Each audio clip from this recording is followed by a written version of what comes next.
لعيبة الايكورد وناصر حكينا انه هو اللي حيكون المفتاح. ناصر وهيرو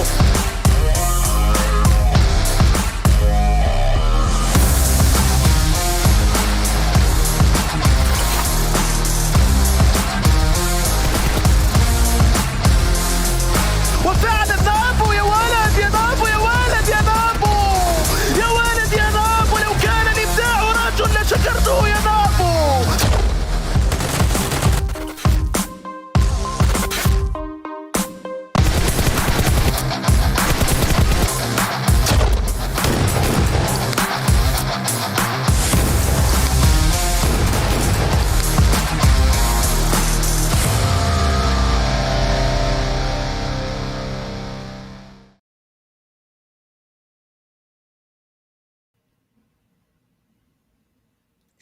Hello everybody, welcome to PUBG Mobile Pro League Arabia. It is week 3, day 2 of the league play. I'm Span Cargo and with me is Professor Tarzan. Tarzan, how are you today? Amazing. You know what? I love doing this region because, yes, people think I'm very far from what should be they're expecting from caster, right? But I'm doing most days in this event, so I get to see them grow. I get to watch them last season as well, alongside you and to other colleagues. So you know what? Exciting to see them play more. And you know what? This is really heating things up because just 4 more games from all these teams to see whether they make it to the last Super Weekend. And some teams, Span, they honestly cannot afford missing another one.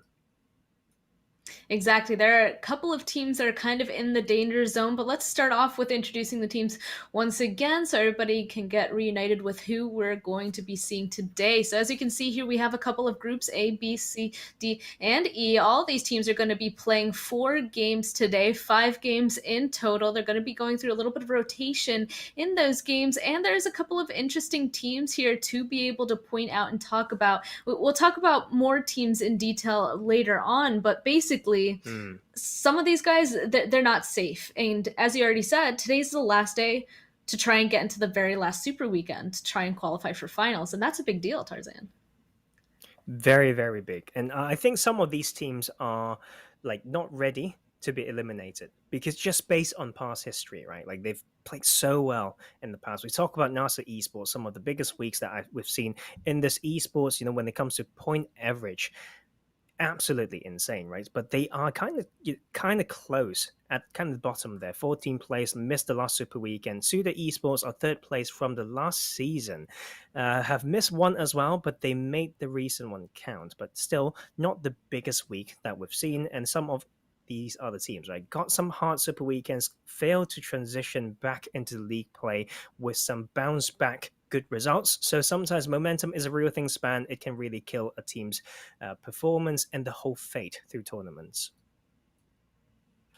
Exactly. And let's take a look at our overall ranking as well to see where these teams currently are in those standings for the league play. We can see here that in first place is a team that I was kind of keeping an eye on. They need to be getting into this next Super Weekend, and so far they're doing well. First place is Ra'ad. They have a total of 56 points. They're able to get that chicken dinner, but you can see that they've actually were consistent with both placement points a lot to get them in this first place position, only 17 kill points. Right behind them is Fate with 31 placement points, 22, so 53 total points. They're definitely consistent in both areas. Then ABIAH Esports also needing to qualify once again, 49 points. Then YaLLa Esports finding themselves up to the top of another league play week. RICO Infinity Team, Lusail Esports, Twisted Minds, and FalconsEsport being our 8th place person as of right now with 32 points. The first thing I'd like to point off the bat is that a lot of these teams are really close in terms of number,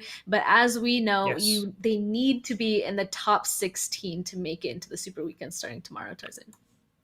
Yes, and that's absolutely right. Like, they look at the 11-point difference from 9th to 16th place is a matter of one game, really, the one big game that can make the difference. So sometimes it's not about just how many points they have, Span, like we always like to say. It's how and where they've gotten those points, right? Triple Vibes, for example, right? They've been struggling. Like, week 1, they didn't do very well in Super Weekend. They missed the second Super Weekend, but they came in and saved by one of the last games yesterday, coming second place with double-digit points, and that Span is 80% of their points, and they need to do basically the same today, like maybe not exactly the same, right? We want consistency, not just one huge games, maybe points like throughout the games, and just to prove to us that they are worthy of the spot to make it to the last Super Weekend. Exactly. And then SCYTES, Road to Glory, Revolution. Those are three teams that need to make it into the next Super Weekend as well, because they've only made it into one of the two that's already happened before. And also, we were kind of talking before the show so far, and you wanted to point out that KURD 12 Esports being in 19th right now is actually surprising to you. I think it's surprising, yes, exactly, because when we look at the Super Weekend points, they played both Super Weekends. They are at 5th with 248 points, and they have a very good placement point, right? And when it comes to kill points, it's actually lacking a little bit. Would reflect maybe a play style that's heavily reliant on rotation and circles. That's why they are not really grabbing those points, but we're waiting for them to bounce. Let's look at the next bit of graphics right here to plan out for today, because it's just extremely important, right? For some of these teams, we can see we are reaching into the last day. So week 3, day 2 of league play. Then we have 3 super weekends, and yes, spicy super weekends, man. We always talk about there's $1,000 per chicken dinner right there, and yes, really where they wrap it up, because yeah, if they can't ramp up like those points, it's really about the points to make it to top 16 so that they can compete in the finals. But you know what? Very, very important, because they get to represent the region. Exactly. It's the Super Weekend where you get those points to make it into finals. And of course, they do so by getting points per game that they're playing. So, of course, first place gets you 15 placement points all the way down to 8 through 12 gets you 1, 13 through 16 gets you 0, and then 1 kill is 1 point. So, obviously, the best way to play is potentially to stay alive as long as possible, get that placement point, and then stay alive to the end game to be able to get into those last few fights and pick up a lot of kills as well. But let's also take a look at that prize pool, what exactly they're fighting for this entire time. And we can see that there's a total of $150,000 on the line here. We can see that every team participating in league play will get $2,500. The MVP for all the matches will get $1,000, and then of course, winner chicken dinner. There's going to be $1,000 per team that gets a chicken dinner every Super Weekend. And of course, it doesn't end there. They want to go on ahead and make it into the finals, where even more money is going to be. Super Week, only 1K per team. I'm just going to mention that again. I find that word extremely funny, right? It's a life-changing amount of money spent, right? Like, only. But Exactly. You know what? That really can change things up. Let's look at the schedule for today to see what is going to be in front of these teams. It's basically like yesterday, right? But we've got 3 Erangels, 2 Miramars yesterday. Today we have 3 Miramar and 2 Erangel. And I want to talk about this again, ladies and gentlemen. Last week, right, for league play, we only played Sandhawk and Erangel, and we only get 1 game of Miramar per day in Super Weekend. So before this week 3 started, Span, with honestly, for most teams, they've only played 3 Miramar games in this tournament. So we're back to a very heavy week onto both of these huge maps. This is the day that we want to see the Kings of the Desert Dunes.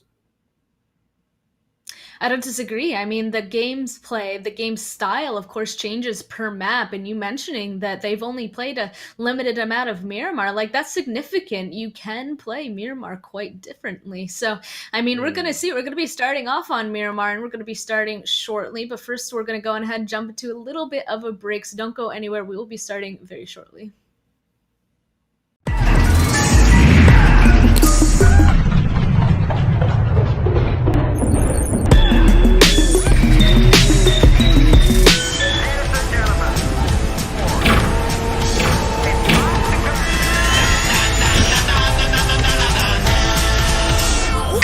Mr. DJ.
Welcome back to PMPL Arabia. I'm Span Cargo, and with me is Tarzan. First of all, I have to go ahead and do a little bit of a shout out to Oppo. Upgrade performance and upgraded fun. Celebrate your winning spirit with the brand new Oppo Reno 6 series, the designated smartphones for PUBG Mobile Middle East and Africa esports for 2021.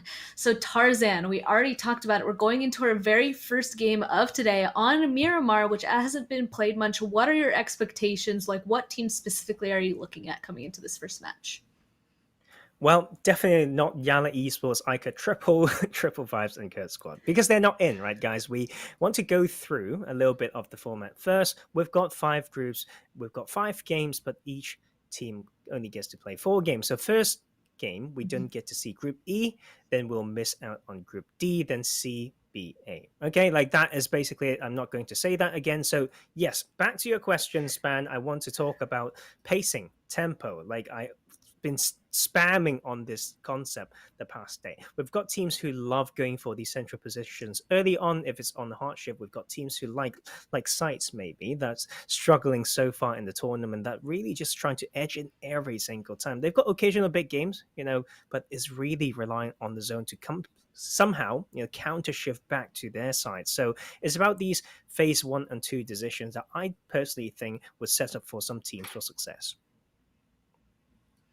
Okay, yeah, so going into this big map, of course, there's going to be a lot more long-range fighting. I feel like on Miramar, making these rotations on timely are a little bit more important as well, because the terrain is so difficult to traverse, all the mountains, very difficult to actually get across with those vehicles. And what I'm used to seeing, especially I feel like in the first season of PMPL Arabia, is a lot of people on their rotation ended up just continuing to run into each other on Miramar. I have to say maybe even specifically. So coming into this, I'm kind of looking to see if that's going to go on ahead and occur once again.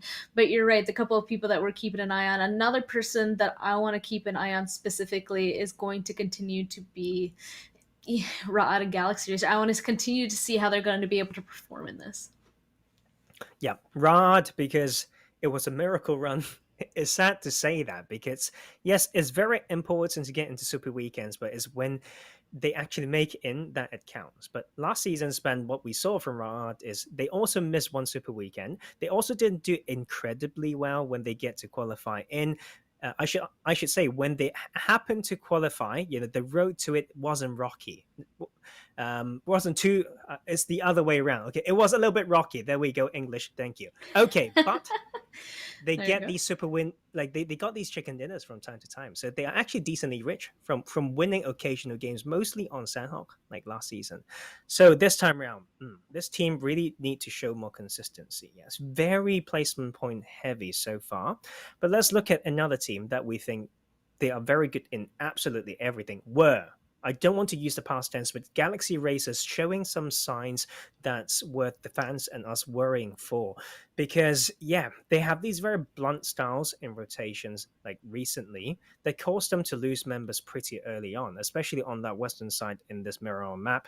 Somehow, like a team that dropped somewhat close to them, RICO Infinity, has been punishing them somewhat. I don't know how, but 2-3 games in a row, we got that. Yeah, and I mean, Galaxy Racers of right now, last season, they ended up doing decently okay, but this time they're just running away with it on the Super Weekends. Right now, they are, in fact, in that danger zone. They want to go on ahead and make it into the last Super Weekend, and right now, in that 16th place position for league play today, they're really going to go on ahead and have to step it up. 16th place, of course, is that cutoff point, so they are in for right now, but they still have 4 games that they need to play to try and fix that positioning right now, because it's necessary. They need to go on ahead and make it into the Super Weekend if they want to continue to hold that first place position. Of course, going on to that, I already said that a couple of teams we need to keep an eye on as well that need to get into the Super Weekend are specifically 8 teams that didn't make it into Super Weekend 1 and Super Weekend 2. So that's Ra'ad, SUDOR, SCYTES, Revolution, NASR, Triple Vibes, ABIAH, and Road to Glory. Those 8 teams have to get in, because as of right now on the Super Weekend, those 8 teams are the bottom 8 teams, which again, if we're talking about the differences from season one, there's actually a team that didn't make it into Super Weekends that were super far up on the leaderboard. They just brought it back. But for this season, it is in fact the teams that couldn't make it that are now towards the bottom. And you know what? We are ready to be proved wrong every time because that means we have outliers or whatnot, and this is the start of this game. It will be the last day of the league play. Some of these teams will have their dreams broken, shattered towards the end of the day. It's just 4 matches between us and them leaving our stage. But you know what? Playing path not too rough this time round. Span, we have it from Monte Nuevo all the way to Impala. It is a little bit more on the southern side, but you're right. I mean, it's still across the main body of Miramar. Everybody should still be able to spread out and get different locations. Of course, that's not always the case. We're going to have to keep a close eye on the plane and see if anybody's going to choose to contest each other at this point, this pretty early on. But we know the detriments, how difficult it is if you get in an early fight to be able to continue on for the rest of the game. So I would assume every team trying to spread out as much as possible coming into this first game, this first drop. Yeah, I mean, the studies have come in, right? The data and all that stuff, they should have done the preparation. And you know what? I've done my own as well. There's one thing that I look forward to every Miramar game in PMPL Arabia Season 2, which is Twisted Mind hot dropping against YaLLa Esports in San Martin. That happened like 8-9 times. I love seeing it. But today we only get to see it once, Span, and I'm heartbroken because YaLLa's missing this first game, and then we've got Twisted Mind missing the next Miramar game. So we can only see them fight against each other in match 5, just one game to do each other dirty, depending on that leaderboards, of course. But early game drops, Road to Glory, definitely a team that needs to prove themselves. One of the only teams, I would say, that haven't really had any particularly strong showings. Like when we look at teams who miss one super weekend or still somewhat are struggling, they have occasionally get these double-digit points. But I think, you know, RTG haven't really been one of those to be included. Nope, they've been struggling currently at the very bottom of that leaderboard for the Super Weekend, and it looks like they're going to start off with one less member as well. All of FalconsEsport decided to go ahead and crash onto this position. They note there's somebody here. One of them is knocked, but it looks like Mortal is in fact going to be taken out right afterwards. I mean, we saw Falcon. They got in their vehicle from the northern side and just automatically came and crashed back onto this compound to save their teammate that was alone here. That's what you have to do inside of these games. You have to preserve the life of your teammates, and Falcon's already getting a point and protecting their teammates so far. That of course means RTG gonna have to start off with one less person. Wasn't quite able to see where the rest of the teammates were. Matter of fact is they probably shouldn't go on ahead and bother the rest of Falcons in that spot. Yeah. Oh, wow. Yeah, yes. Like Falcons dropped in Picardo every time. That's the place that they call home, like every single game, like since last season. But they have some shaky ones starting in Picardo, not making the best use out of that position, right? From that huge hot drop city. But you know what? It's about the support in early game span. Like when you have a split, you think about why I actually do this split, what can I actually achieve by doing this? If it goes south, what is the plans B? Like, what are the plans B or C? And that is very important. So I love seeing early supports from team. That is really a huge string in momentum for, you know, in favor of the team that is able to bring in that comms, bring in that quick game plan, and to adapt. Yeah, I'm glad you brought that up because it's really a difference between some teams that you notice. People do just go for splits. They're just like, oh, we like both of these areas. Teams have to know when they have to go on ahead and condense safely. Right when that circle gets too small, if you think somebody's going to crash onto you, you should go on ahead and get with the rest of your team, because if a whole 4-man crashes on just 2 people, obviously that's not the best situation to be in. And if that does in fact happen, some teams usually already have a plan. Okay, if one of us gets crashed, the other 2 we're just going to leave, or the other 2 are going to come and re-crash back and take that fight more aggressively. Teams that don't have a preset plan like that are usually the ones where half of the team just dies from the crash and then nothing else happens. The rest of this team is just broken down to half of its members to try to play the rest of the game effectively. But of course, losing 2 people playing as a 2-man is completely different than having 3 or 4. Yep, I mean, it's even harder. Like, that's a very nice tune that I'm hearing in there. So props to this game. Like in all the new updates coming through, we've got some nice things. But RTG need the upgrade for themselves, not the Oppo one that we talked about. Maybe that's what they need, right? Upgraded fun, because it's not fun when you just keep dying early on. And RTG won't get to have more fun, not even have the chance to have fun if they do not bounce back and play leaderboard. They don't have the momentum, so they know this day is going to be so important. To have a rough start, they really need to have, you know, the best mentality coming in. And I think both of us, Mhm. having been players before Span, and me like coaching some players, it's actually not an, you know, overstatement when we say there are particular people, particular players who are more gifted in this area that can withstand this pressure. But we've also seen players who can still be mechanically gifted, Ooh. but still grieve themselves when things go wrong early. And this could be one of those situations. They don't want to challenge this spot. We talked about the early clash history between these two teams, and Raouf for Ah. Galaxy Racer. Beautiful. The El Pozo team strikes against the Montenuevo team. Yeah, RICO Infinity team really wanted that spot, but Galaxy Racer got there first. So Raouf going to be able to secure themselves team. Galaxy Racer at a point already, and they still have the high ground. I always love seeing who's going to go on ahead and grab this position up here first, because it is such a good vantage point at this point, this early on in the game. Circle 1, 2, that's really where you want to be getting the majority of that information. And it looks like in this situation, it's going to be Galaxy Racer that comes out on top. Yeah, I think it's very important to make that point. Sometimes people only feel, like players only feel the security to go into these positions when they are well looted up. But in fact, no, like you only need a good trigger discipline, the best time to start opening fire to make that position work. Like two houses, if you're a little bit lucky and you've got a buggy or car, it's go time, right? The rest of your team can bring you those resources. Playing off a power position is about striking at the right manner, best time, then you can do it very cleanly without any casualties, and also be in position to grab the resources by the enemies you'll kill, right? So that is sometimes like the nitty gritty that we like going into Span, and you know that's exactly why we love this game. And sometimes, yes, many ways to play it. We talk about early tempo before we started this game. Real Tiger Knight is one of those teams that's very interesting in the way that they play this game. Sometimes, like on Sandhawk, the ultra aggression that we see, but this time a little bit different. But RICO Infinity can't challenge that previous spot. Let's try a different one. And here in Power Grid, let's see whether they can do something.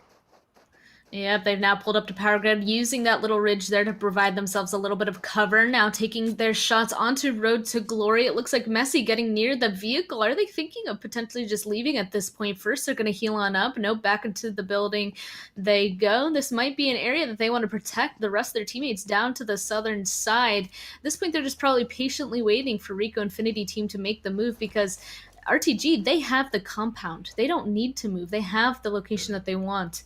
And I think RICO Infinity team realizing that they're not going to go ahead and crash onto that fortified position. They're just going to back up and take the bull a little bit further away for right now before figuring out their next step. I mean, Power Grid is a great place to play, but of course it's already very much occupied. And Circle 1, not worth it. There's other places that RICO Infinity team can play out of. Yeah, I think for this circle as well is a very good area to contest. But if you've played Power Grid enough, right, Span, like the problem with Power Grid is if you are not there first, the really possible ways that you can stay stealthy and rotate through is on the western and southern side. Like northern side, you just get extremely exposed, and you can be open to the hills on the further north as well. But if you play the left side or bottom, I would say west and south, then some other teams might be already on that plateau, right? So right now, RICO Infinity, after opening fire there, means that RTG can be one step ahead of them if they wish, and we have this northern shift, just gentle northern shift, I would say. Bring these teams to St. Martin, that plateau to St. Martin, very, very important. And then if you want to get out of there early on, just play the far north, right? But it's still actually slightly more open than the more city finishes. After all, it's still phase 2. Yeah, pulled. It's centering around that little airplane's location. Just around that airplane's location, there's only a couple bulls to play out of, but otherwise it's a lot of cliffs, a big open road that is basically no man's land, not playable. And those cliffs, the very sides of them are so out in the open, there's not that much cover, that everybody, I believe, at this point is basically going to be playing edge, except for the team that somehow goes ahead and grabs that center plane's position. And it looks like, wait a second, SCYTES now wants RTG's position position. There we go. The Ghost is just instantly jumping out of the vehicle, out of the buggy, trying to grab this. Spinoza is going to be taking him really low. Unfortunately, doesn't get the knock, so he will be able to back up for now. Looks like SCYTES actually split in fights. Oh, some are fighting RTG. The other's RICO Infinity team. ABIAH goes down. That means Ghost, he does not have any backup. The rest of his team in the warehouses, but at least he was able to back up. From this little bit of a reset, the rest of SCYTES might be able to take this fight, and they are in fact doing so. They're crashing onto the building now to see if they can take this fight against RTG. Oh, wow. But they know exactly not where an they easy are crash to come through. Exactly. It's so hard to come through the crash into Power Grid with no preparation. We talk about the scout, we talk about the claim mechanics. It's not easy. And when they are a little bit split, someone circling on the outside as well, they could have just got sprayed down by RICO Infinity. In fact, they lost one to that team. So SCYTES once again playing a little bit of a weird game, just extremely like with brute force really, and weak side awareness as well, falling short. And man, Span, they are not having a good time. I almost jinxed them, but they need to do better for themselves. That was a great rotation coming in from Messi from RTG. You saw that he rotated on the eastern side and was able to take down one of the SCYTES member trying to get in the door. And now RTG has that upper hand again. I mean, there still are a couple member of SCYTES, 2 of them right beside them, but they still have the building. They're still okay. And RICO Infinity team, not quite surprised to see this. They want to take advantage of this fight that they're hearing. I mean, the best position is a third-party position, and RICO Infinity team wants to have that for themselves, but of course, the fighting has stopped. There's no more shots. So they're kind of slowing down a little bit. A couple of bullets into Messi, into Ghost, but RICO Infinity team still being quite patient and just waiting to make their next move. A little bit concerned though. They're starting to split up at this point, and there's still 2 teams around here. RTG doesn't want to be a part of it anymore though. Will disengage.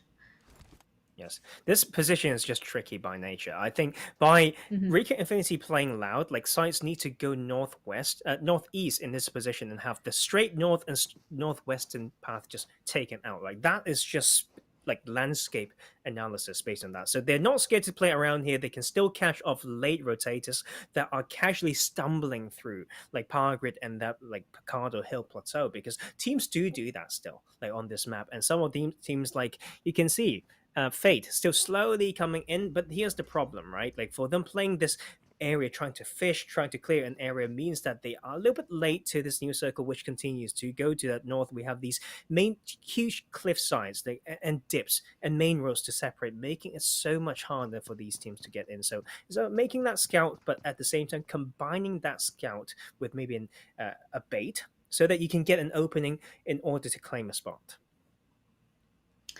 Exactly. Now that they're committed basically to trying to clear out Power Grid, they're going to continue to do so. I mean, RICO Infinity team does have the opportunity to leave themselves, but it looks like they're still going to try to be flushing out SCYTES. Ghost. At this point, SCYTES just wants RICO Infinity team to leave, because then that means they can go on ahead and continue with their rotation too. Ghost holding the trigger. He's not going to do it just yet. Fiden's just going to drive on by. It's because he knows that SK Ton is close by. It's good. But SCYTES, yeah, no, it is good. They just want RICO Infinity team to leave at this point. There's only 2 of them left. They just want to go on ahead and sneakily rotate behind them. And of course, they have to wait for them to leave first before they start taking shots. You can see the Falcons are actually right beside them as well. They're going to have to continue to be patient for RICO Infinity to leave, or if this fight breaks out, they could get involved. But now it looks like RICO Infinity team's out. Ooh, and so is Road to Glory. They're eliminated. Ouch. Like, that's the thing, right? They know how to leave. They avoided the correct side. But sometimes it's establishing the shot stops, right? Knowing what positions can you actually go in, where can you set that line to say, hey, if I go past here, if we don't take it, if someone's there, we are bloody dead. Like, that is what some of these teams have been doing so far, not knowing when to shot stop, where to set the boundary, so they can at least keep someone to get some placement points potentially. But this landscape is extremely harsh for the late rotators if they don't know how to find that balance. SCYTES did one thing wrong, at least know how to stay silent in there. RICO Infinity, on the other hand, backstabbed. Yeah, they wanted to try to use that mountain there to be able to go ahead and look further inside zone, but no, Falcons, they're now into this area. There we go, trying to take out SK Ton, trying to prone by the side of the road, but nope, Bump was going to take him down. If that gunshot didn't, then teammate Damar would have taken him out with that run over. And it looks like Galaxy Racer also getting involved, taking out the last member of RICO Infinity team who just wanted to find some sort of haven to be able to survive. But nope, Galaxy Racer, they're in control of the entire western side. So Falcons, they now have that bottom hill to be able to scout from sites. There's only 2 of them left. Let's see if they're going to be making a rotation there, if they're going to try to go around even further into safety. And meanwhile, this next zone is about to close. And yeah, as we were talking about earlier, Tarzan, everybody right now is around the outskirts just waiting for the zone to close, because in this middle part is basically out in the open. But now these teams have to focus on getting into that northeastern side. K12 Lusail are very happy about this shift. Wow, this is like a circle that we got. It's almost exactly the same on one of the days, one of the Miramar maps last week, and this is pretty insane. I think that was probably day 1 of Super Weekend, but this is absolutely right. Like you said, this is almost unplayable. The center zone is really about 1 or 2 OP dips, so teams want to go away from it initially. Now everyone's crashing in, but you know, SCYTES also just doing what we call a tactical tank like of the zone, like really just entering the zone when the gatekeepers are just on their way to this new circle, right? So then as a duo you can maybe survive if you ration your meds right, and there is a chance. But this is very unforgiving span. Like for this circle, it's really about not, you know, relying on any open areas. It's about fighting for one, right? And every bit, like if you need to play spoiler, you know, kill 2, knock 2 or 3, then die, it's well worth it just so they can control one pocket. Exactly. Everybody wants the same areas at this point. Whoever gets there first is going to have to go instantly into defense mode. Everybody else is going to be trying to send it on in. We can already see Twisted trying to play in that southern side of this new zone. They have the opportunity to hold out Fate. Galaxy Racer getting some knocked as well. And Falcons, all of these teams trying to make a rotation into the same area. And it's not looking too good. At this point, it's kind of chaotic. There we go. Galaxy Racer now dropping out to fight against Fate Ragnarok. Oh, no, he's not going to win it. Lord is gonna win that. Lord has been on fire for Galaxy Racer. He almost lost that, but no, he will be able to pull it off. The rest of Fate are just gonna drive on by. They don't want to get involved in that anymore. So Fate, they will grab the first position inside the zone, but at a huge cost. There's only 2 of them left. And Galaxy Racer, they still have all of their members alive. Like, where do you think they're going to go next? They're probably just going to follow and then have the man advantage. But as we saw, there are also a lot of bullets landing around Fate's compound. Other people are keeping their eyes on them already.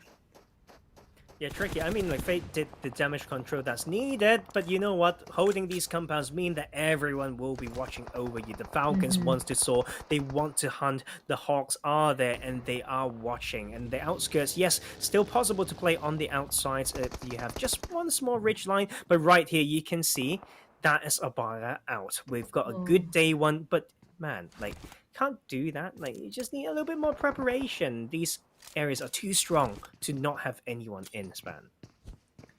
Exactly. At this point, all these teams know that any movement they make, it's going to be a fight. So that's why they're trying to approach it cautiously. But of course, there isn't always room for caution. Looks like Falcons are going to lose a couple more of their members. 2 of them are left now. They tried sending 2 across to fight KURD 12, 2 probably staying behind to provide some overcover fire, but that just means half of them are now gone. KURD 12 still holding that upper ridge, and they can just continue to look down, try to take out the rest of Falcons, and also shooting at Twisted at the same time. K12, their position is great, and that reaction was accurate. Never alone with a great hit onto one of them, but I do think that he's going to be able to get rezzed. Yeah, a resettable position, right? Like, that is a term that we can use, and that is why it's so strong. They've got dips, they can revive, they can protect the cars, but you know what? It's all about this shift, and it's good for them. It's good not just for them, but multiple teams. This is going to be a bloodbath span. Look at that main road separate. Everyone thought they could just farm a few more before going in. So it will be about the balance between rotating in or taking as many kills, as many pressure that you can apply from the current position before you move, right? So it's about the big brain play. You set one side that you want to focus on, and that's go time. I'm actually really excited. KURD 12, this could go either way for them. If they're able to go on ahead and defend this location, this is an opportunity for them to pick up a ton of kills. Of course, being in that center position, a lot of people are going to be keeping their eyes on them, trying to use that as a spot to make a rotation. But it looks like Twisted, they don't want to go on ahead and move there. Instead, they're going to try and take the fight with Fate, and they're going to succeed at it. They did get a couple of them knocked, just one knock, but they should be able to get that res. They almost got a couple more of their members taken down, but now they're just inside zone. K12 can still continue to hold them out, but of course they do have split attention. They're also trying to hold out NASR and so many other teams. Sights will fall in the meantime. Right beside Falcons, I gotta say, of course, NASR, just to the eastern side, SUDOR and Real Tiger 9, they're also going to be fighting for that position right now. Wait a second, Galaxy Racer now crashing onto the same shanties as well. This location isn't even inside zone fully. It's just on the very edge of this mountain. But it looks like this is the rotation point that everybody wants. Twisted Minds, Galaxy Racer now going at it, kind of resetting for right now, trying to get these reses, but they can both not survive here. They need to finish up this fight quickly before Ra'ad comes into play. Wow, it's a fight to take, of course. If you don't kill people in this compound, they are going to kill you just because they've got enough covers to work off. 7 kills on board right now for Galaxy Racer. And that is the third party coming in as well. Ra'ad, latecomers, is not done yet. Span is round 2 coming in, just a matter of seconds. No, we talked about how third-party position is the best position, Ra'ad. They took that as their opportunity, got one team out. Galaxy Racer now the last ones here. Freak and Hamady. Ra'ad, they're just trying to surround these buildings. There we go. Freak being spotted out there. He will be taken down, and now one's left. A little bit of a trade comes through, but nope, Galaxy Racer will in fact be eliminated. Ra'ad only losing one. Desha down, but still with 3 up. Now they have the rotation spot on this western side to get up on top of that hill. Looks like K12 a little bit distracted now, as the last member of Falcon, Never Alone, is starting to make a push up on top of them as well. Same with the last member over there from Revolution, Easy, also being a little bit of a distraction. These two solos could go on ahead and really hurt K12, but if they kind of work together, we'll have to wait and see the timing of these fights coming into play before this shift. Another hard shift, Tarzan, over to the eastern side. It's a big yikes, right? Like, Real Tiger 9 got the circle. They need it. But you know what? Ooh. Falcons want to join this party. This is painful. This is so painful. That is the cost, Span. When you play a park position, you're too split. You forgot to reset up on the new zone to exert the dominance in a different way. They lose 2 and they don't even have a spot in the circle. Oh my goodness. People usually say, oh, it's just a solo. Don't worry about that. Solos have the opportunity to completely change the outcome of a game for you. Never Alone, just taking out 2 members of K12 by themselves. That means K12 is going to have a much more difficult time trying to recover for the rest of this game. Honestly, they had 4 up the entire time until now. Like, it's not looking good for them anymore. They don't have as strong as a position anymore. Never Alone, of course, 6 kills so far for Falcons. He's very happy to be able to pick up those couple more, and now starting to make a rotation to the east to try and continue. The biggest rotation, though, having to come through from Lusail. They're starting to make a move over, and Carry Boy, no! Carry Boy going a little bit too far away from his teammates is going to go down. The trade came through just a little bit late, but they just got in. And to be fair, we've seen what Lusail can do yesterday. Chicken dinner from that game, like, that was insane. And here, still, like, not too bad, like, coming into double-digit points. The problem right here is Real Tiger 9. Like, I think, yes, they occasionally get blessed by the zone span, but they do not know how to capitalize on it. You'd think they would be close to double digits by now, but they just don't make the splits that allow this type of fight to happen. A little bit too clumped, if you do ask me. Like, based on the sightlines they can have from the compound, they can definitely send someone to play a wider position to make sure that they get a bit more points. What I'm surprised about as well is SUDOR. They were right next to Real Tiger 9, and they decided not to push that compound. I thought that SUDOR and Real Tiger 9 were going to be duking it out for that compound, but no, instead SUDOR, they're going to go up to the northern side, start clearing out the teams up there. Lusail Esports is going to be eliminated, and now they're going to turn their attention to Ra'ad. 2K12 now making a move down that mountain. This might be an ending with Real Tiger 9 and SUDOR if they play this correctly. We can still see Never Alone for Falcons right beside Real Tiger 9. We know how much damage he's able to output. Real Tiger 9 needs to be careful not to get caught out by this solo. Of course, 5 teams still remain with 10 alive. And it looks like Sadaf, he's actually out in the blue zone right now, trying to get inside zone. So this definitely isn't over just yet. But the two teams looking stronger, SUDOR and Real Tiger 9. Yeah. And you know what? Neverlone's on fire.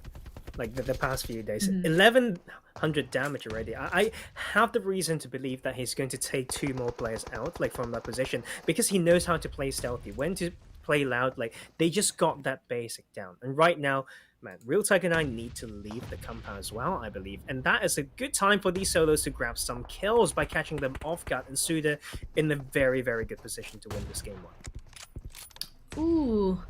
Okay, big scary gun coming into play. I want to see this hit its mark. So far, just a couple of pieces of damage. Looks like Clever is going to spot out the last member from Ra'ad there, and that leaves 4 teams left. I think that means that there's only 2 solos, one for K12.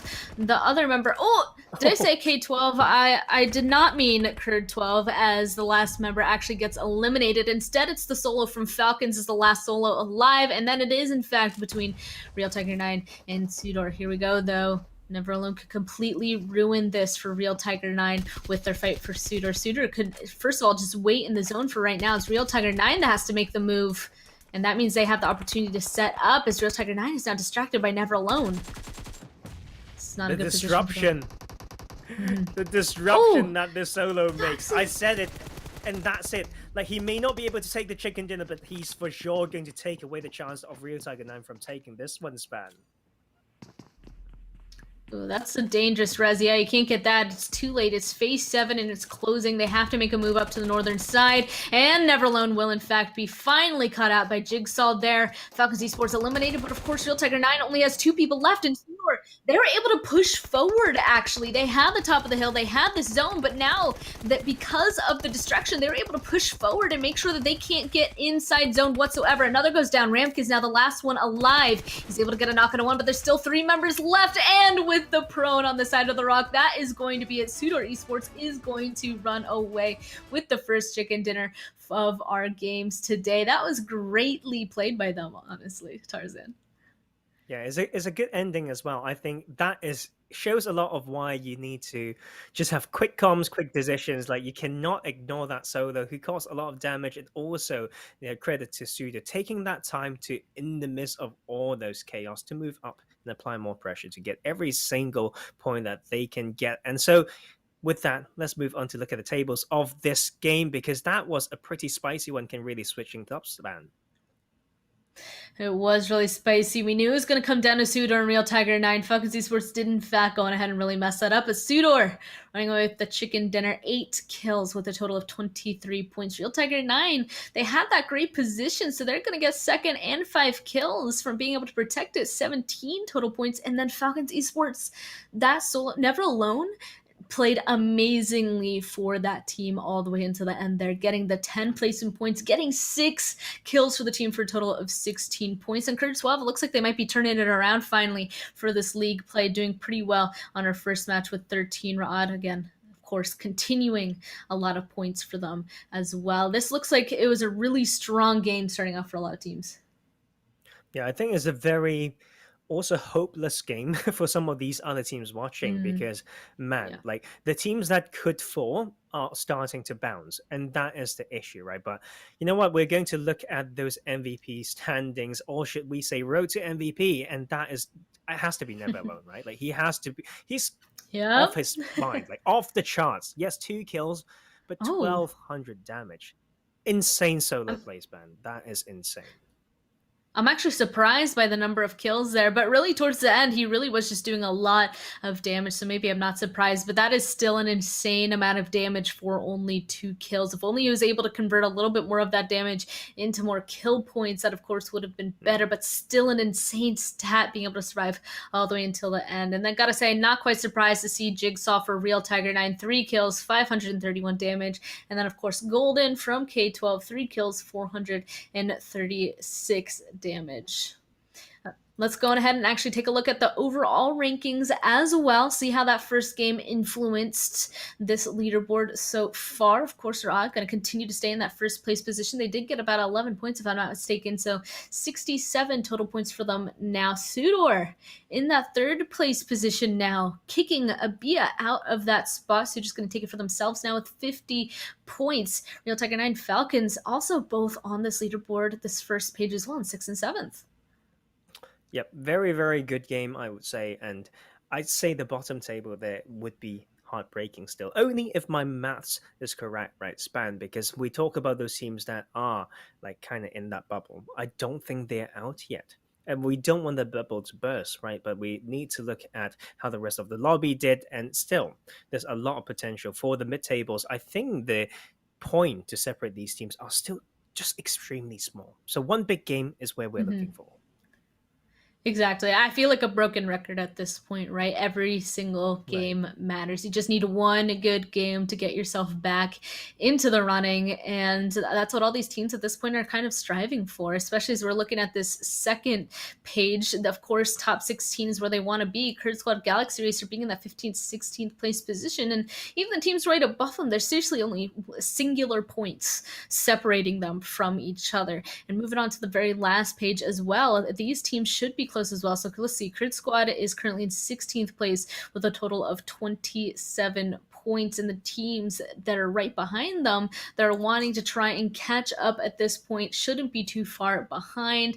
Just again, need one big game. There they are, KURD 12 having a good game this time, 23 points. So definitely not too far away. SCYTES, Road to Glory, Revolution need to go ahead and work a little bit harder though, having a little bit of a bigger gap with 10 points, but still not that far. We already talked about our fears as well with 3 of those teams there, right? SCYTES, Road to Glory, Revolution, all 3 of those teams need to make it into their second super weekend because they've only made it into one before, Tarzan. Yeah, I mean, it's tricky still. Like, they all have played 5 games. We've got teams above them with some buffer of points, like of a lead, that has yet to play a game. We talk about those teams in Group E. They are not teams to ignore, right? And so this next game back onto Erangel, we need to see how that situation is going to like show up. It's still full of possibilities. We've seen some of these big wins factor into 30 plus points from one game. Like like when those happen, everything right now may not mean that much, right? But that is our first game done. Span, can't wait for the next one. Yep, we'll be right back in a moment for game 2.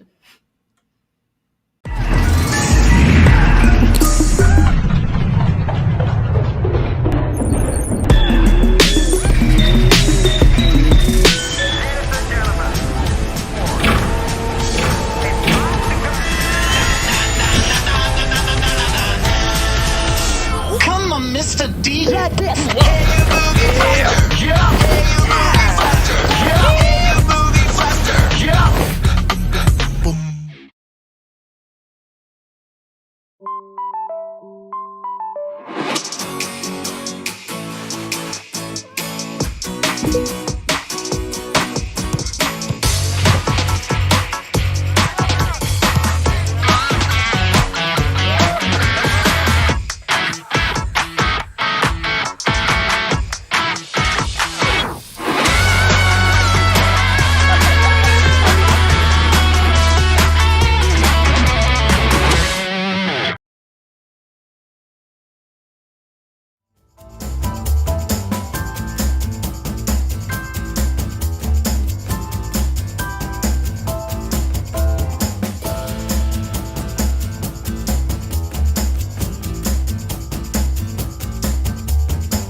hello. Welcome back to PMPL Arabia. First of all, got to shout out Nemo TV, currently PUBG Mobile Pro League's 2021 official media partner. So again, big shout out to Nemo TV. Once again, I am Span Cargo, and with me is Tarzan, and we were able to watch one game so far with a great performance coming through from SUDOR and Real Tiger 9 and even Never Alone. But now we're about to go into our second match on Erangel. And we welcome back the teams from Group E, right? So Group E, once again, let's go back to some of the team names. Of course, iKURD Triple Esports, YaLLa Esports, Triple Vibes, and KURD Squad. Span, I think out of these four teams, yeah, like I'm gonna look out for Triple Vibes and KURD Squad. Like both teams are failing to have some of the bigger showings that we are looking for, especially Triple Vibes in a way. Yes, I know they are not quite dangerous, like in that bottom position, but very reliant on that one huge game yesterday. I think that is not a good sign, right? You want teams who have found their way through and get some points anyway. Yes, for example, Galaxy Racer, 7 placement point, but they didn't go down without some good fights. Like just now, like 1 placement point, fine, but they get themselves 6-7 kills like constantly, even when they seem to have a tough game. You got to be consistent in some way. You know, I always say that you want to kind of aim for around 6 to 8 points at least per game to really keep yourself in the running. So if you're able to get that, no matter how placement or kill points, that's usually the goal in every single game you play. Of course, the best is to try and get the most points that you can achieve per game, getting into the tens places as well. So you're right, Galaxy Racer are able to do really well. Moving into the second game, of course, Fate Esports, Galaxy Racer, KURD 12, Cryptics going to be sitting out. You already said welcome back to iKURD, YaLLa Esports, Triple Vibes, and KURD Squad. I'm interested to see now how those teams are going to react with the other teams now inside that lobby, especially on a different map. Of course, we know the differences between Miramar and Erangel, but coming into Erangel, I mean, you know all the stats, Tarzan. You know better than me. Who do you expect to keep an eye on specifically coming into Erangel? For all the right and wrong reasons, I want to focus on RICO Infinity team because they are a Severny team. We talk about them actually having the ability to sweep in to the zone and take kills. That means zones have to not be in their favor in a way, because being a northern team, when we get northern circles, sometimes they just struggle to find the pacing. They're so used to like knowing when to go because no teams would be between them and the zone usually. So they play those games well, and on Sandhawk as well. Of course, we don't have Sandhawk in this league play, but they take 2 out of 3 chicken dinners like in the past Super Weekend, just playing the sweeping style in. So I want to look at them to see whether they can really change our views on a northern circle if they do get it, and otherwise continue with the rampage.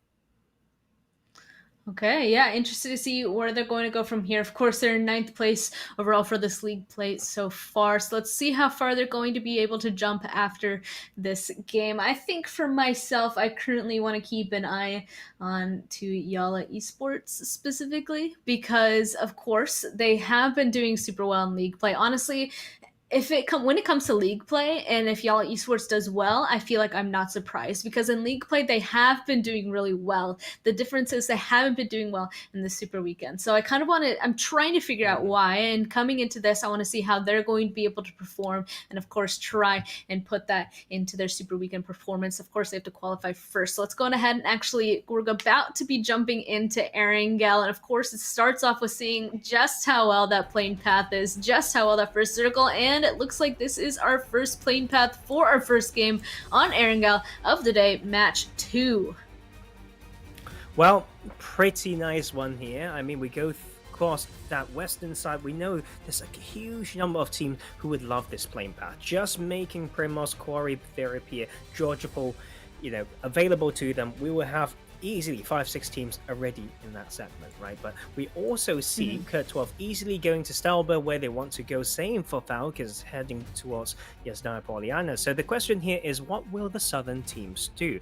We know Revolution, for example, struggle in this tournament, but they love going to military base. So this will just slow down the early game pacing. Can they come in with the adaptation needed if they even go for it? I think that is the question to ask. Same for SUDOR Esports, they like going to Nova when it's open for them, but this time around they would just go for something different. Every time they don't get to go to Nova span, they do something almost weird, right? Like they drop onto some other teams, they go into the middle of a more contested area. So want to see a difference coming through Western Coastline is the choice this time.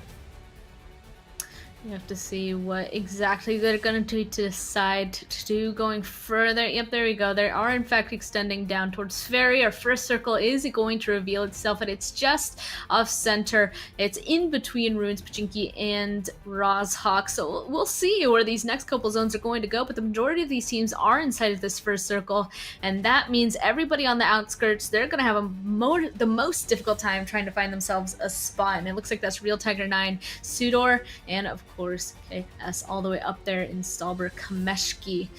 But ooh, nobody went Pachinki. I'm kind of surprised by that. Well, people are used to not going to Pachinki because that is Galaxy Racer's home. So they don't want to touch that for a very good reason, don't want to get used to something that they can't properly get used to anyway. They will, of course, be in the final, guys. So, you know what? Like, let's not go for something that you can't reapply, right? But something, talking about that sort of adaptation span, we've got Rad taking that hospital area. We know Lusail goes to North Georgia, but we know YaLLa likes South Georgia.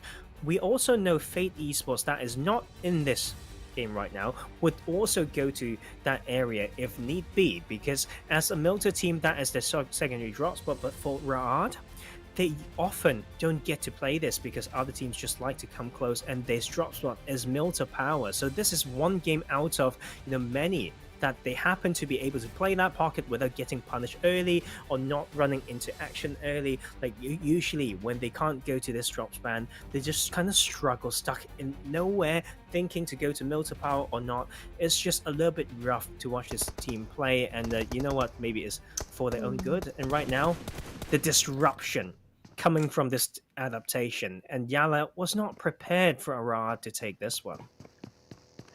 No, I was watching, as you were talking, I was watching YaLLa slowly drive through this city. One of them going down, it looks like Powerful is going to follow right after. I was just watching them slowly drive through. They did not expect Rod to be there whatsoever, and that means YaLLa is down to just 2 people left. Now I feel like I kind of cursed them. I wanted to watch YaLLa specifically coming into this game because they usually do well, and now they have to try and play the rest of this game with only 2 people, and we've already talked about that. Going down to 2 people, even 1 person, especially your gameplay, how you decide to do anything inside of the match has completely changed. So now the rest of YaLLa, they're going to have to be as careful as possible. You can see Yusuf already looting up these apartments not too far away. I honestly wouldn't be surprised if YaLLa just tries to leave as soon as possible at this point, because the other team, they know that they have the advantage. If the rest of YaLLa is close by, that could be 2 more points for them to easily pick up. Yeah, I mean, that is the issue, right, Spam? We both played this game quite enough, right? Whether PC, mobile, doesn't matter. Like, we know that it's one of the hardest things, right? To say that, hey, we assume no one would come here, they'd never come here. And we just assume that's it, right? And that was probably one of the issues that YaLLa encountered in that game. Like, they like going to the more northern parts of South Georgia or even touching the crates, when in fact, South Georgia port is so huge that when Ra'ad dropped in the very southern part of South Georgia, it's so far that they couldn't even see them with the parachutes.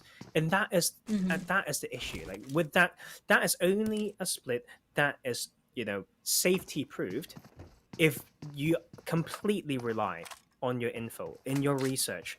But you need to somehow allow yourself the otherwise. I think that is why, like, some of these teams in PMPL Arabia has been struggling. They've done their homework, that is good, first off, but to trust it so much, they're thinking that it's 100% certainty is where some of them just fail. And we talk about YaLLa Esports, they need these momentum. Of course, they've got some points, right? 49 points before this game even started, actually ranking first out of all the teams that have only played 4 games, essentially just Group E. So, man, let's see what they can do, because I know you might not be watching that one, but I was casting that YaLLa, when we least expect them to do well, they played 1 game as Super Weekend as a trio and actually won. So you know what? That might just be a different type of boost that they're taking. Yeah, so maybe they'll still be able to turn this game into something, is basically what you're saying, as a two-man. So yeah, we'll have to keep an eye on that, see what they're going to be able to pick up. Of course, playing from a 4-2-3 to a two-man, completely different. So we're going to have to see how they decide to play it. Of course, we're starting to make our move around the map, looking at some of these teams making their first movement further inside this zone. Of course, the main area of the circle was straight in the center of the plane pass. All these teams that are already inside zone are just going to try and get even closer towards that center point, and only a couple teams are going to have to be playing on the outskirts. But at this point, looting phase is basically almost over, so now teams are trying to make the move. This is actually one of the teams that I said I was a little bit worried about. Real Tiger 9, currently in Primorsk, they're going to have to be making a move into that zone right above them to the north. Teams are already in front to be able to hold them out if they really want to, so they're going to have to be making a careful rotation through, but it is possible. So we'll have to wait and see what they do as they're slowly collecting their vehicles now. Yep, I mean, no one's going to touch this Primorsk, and they know it. I feel like, and of course, it's not too hard of a city to keep eyes all around to, make sure that no one's really coming in, right? Just to extend my point about South Georgia Port earlier. So Real Tiger 9, yes, I'm still, of course, point-wise, they're not really struggling that much, but we know that they somehow are shaky on this map. This season in PMPL, we have many Erangel maps, so it's for them to really get the gist down. And when you're a team that like going to this type of spot, is actually quite prone to people wanting to hunt you down, right? We would talk about escaping from Primos, going through choke spots around Therapia, Quarry, and all that stuff. So yeah, but teams sometimes don't want to risk it for a biscuit. Like, you don't really know like whether that is the actual situation. Like, when you don't have, and especially for this type of circle, you want to get more priority like towards the center zone, so it will get extremely personal if they try. But you know what, like, sometimes we're up for a bit of a switch or something new. Exactly. So we'll see. We'll keep an eye on it. We can see teams again slowly moving closer and closer. A lot of them starting to be right beside each other as well. Looks like Ra'ad finally leaving that hospital area, so they're not too far behind. I mean, they do have access to a lot of this zone beside them, I feel like, even going up onto Everest if they really wanted to. And other teams kind of taking their time here as well. So the difference between these teams, whether or not they're just going immediately or staying more towards the ends, is of course the center team's going to have the higher probability, more likely to be getting this next zone shift. They don't have to potentially move. They might be able to get more kills, but also they might get crashed. They might get in more fights. It could be in more of a harsh situation along the edges. However, they don't have a better place to call home. They might have to be making these big rotations, and they're going to be getting in a lot more fights around the edge. So that's kind of the two different play styles between going center, staying edge. But it looks like just starting off with a hard shift for Circle 2 over towards the western side. It looks like Everest is just off center. This is going to be really interesting to see where this ending is going to be, because right now we have about a mix of everything. Open field, big, huge hill, a bunch of compounds, and of course some water as well.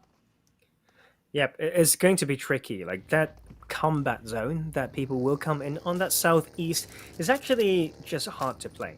Span, like, when someone's really set up ready to take you down, it's extremely hard. You just need to go extremely wide to get out of the area. I mean, like Potato Hill, like this type of areas are just tricky to enter, and with this circle we have quite a lot of them. And ABIAH really just driving past another team. Both teams need some points. ABIAH in a bit more of a comfy situation because they had a decent day yesterday, but Road to Glory yet to find any good days. Like, not even good days, man, like good games, or even just good fights sometimes. Like, it's really harsh to say that, but it just might just be the reality, and they need to change it.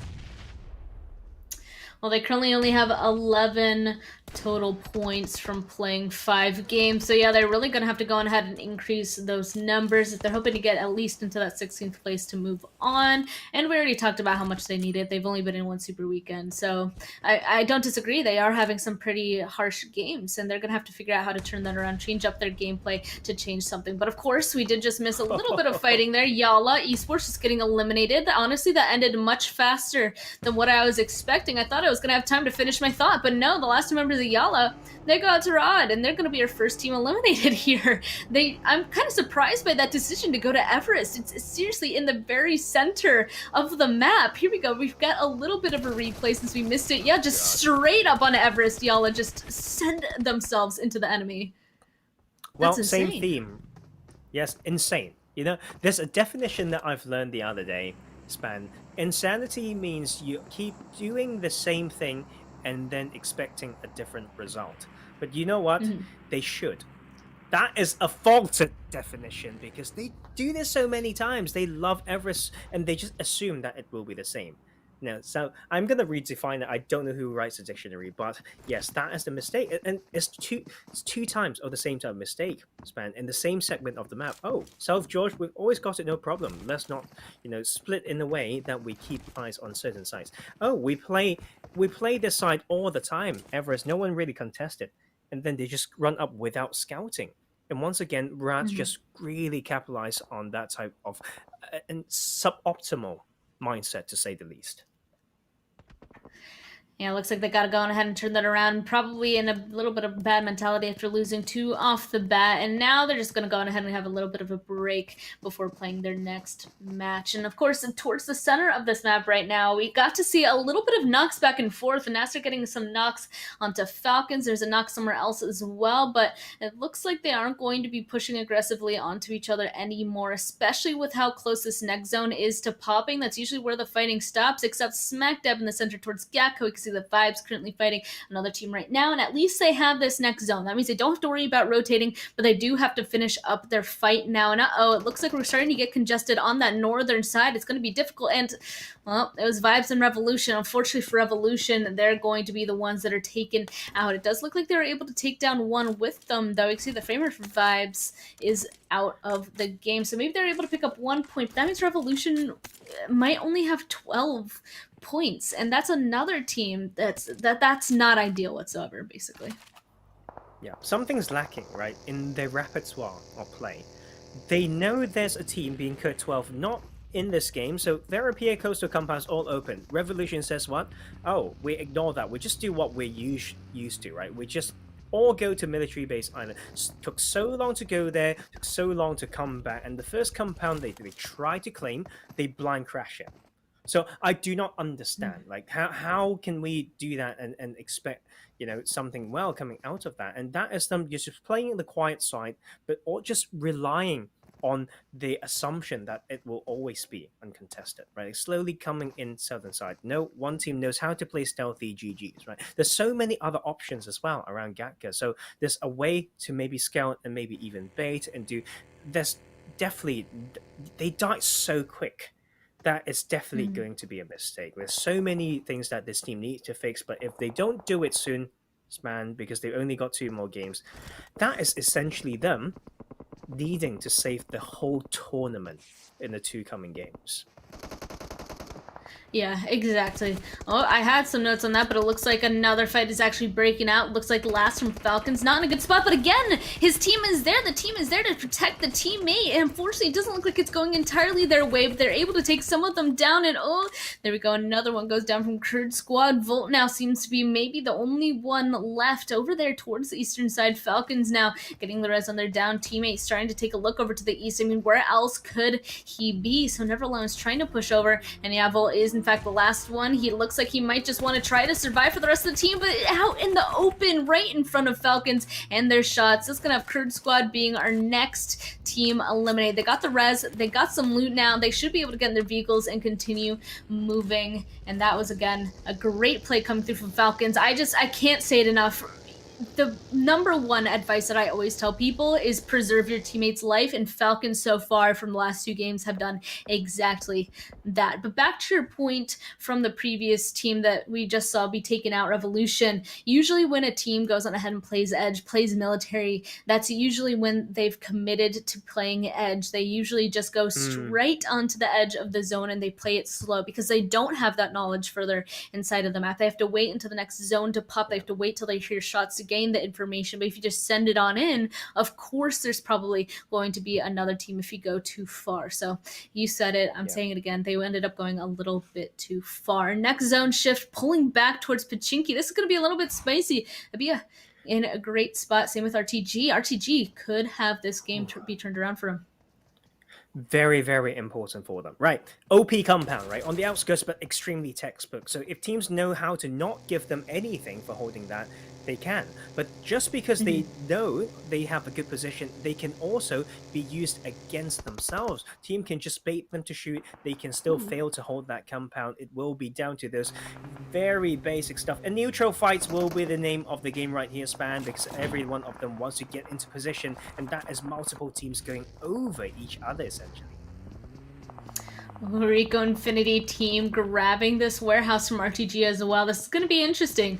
RICO Infinity team is the team that you've been wanting to keep an eye on. Obviously, RTG, I think just we're all keeping an eye on them with their positioning on the leaderboard overall so far. So we'll see how this ends up turning out. I mean, obviously, if they can just coexist in this compound together, that might be the best outcome. That means they'll stay later into the game to try and get more placement points. And as they're just waiting here to see what happens, other teams are getting in a fight and they're getting closer to just that. We can see all the way on the northern side, FalconsEsport actually in a huge fight happening in the kill feed, and RICO Infinity team is still just going to be holding their own sites. So it looks like Ghost might be the last one up. He's pretty far away from the rest of Falcons at this point, but it's not going to stop him from trying to hold them out. And NASR, it looks like they're getting involved as well over towards a compound in the east. So Falcons, oh man, they must have just ran straight into each other on this hard shift. Right when a hard shift happens, everybody just gets in their vehicles and absolutely sends it.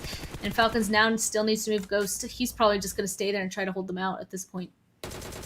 Yeah, I mean, it's typical landscape to maneuver through. Like, the thing with Falcons is when they found their form, they are able to just get something out of these edge plays, right? It's about clearing edge, you know, relieving the pressure where appropriate. But sites on the other side, on the other hand, really just playing edge just religiously without more context, and goes maybe last one standing right here. The tricky thing here, Span, is that they can be, you know, shot from multiple sides, and this might be the nade that does it all. Oh.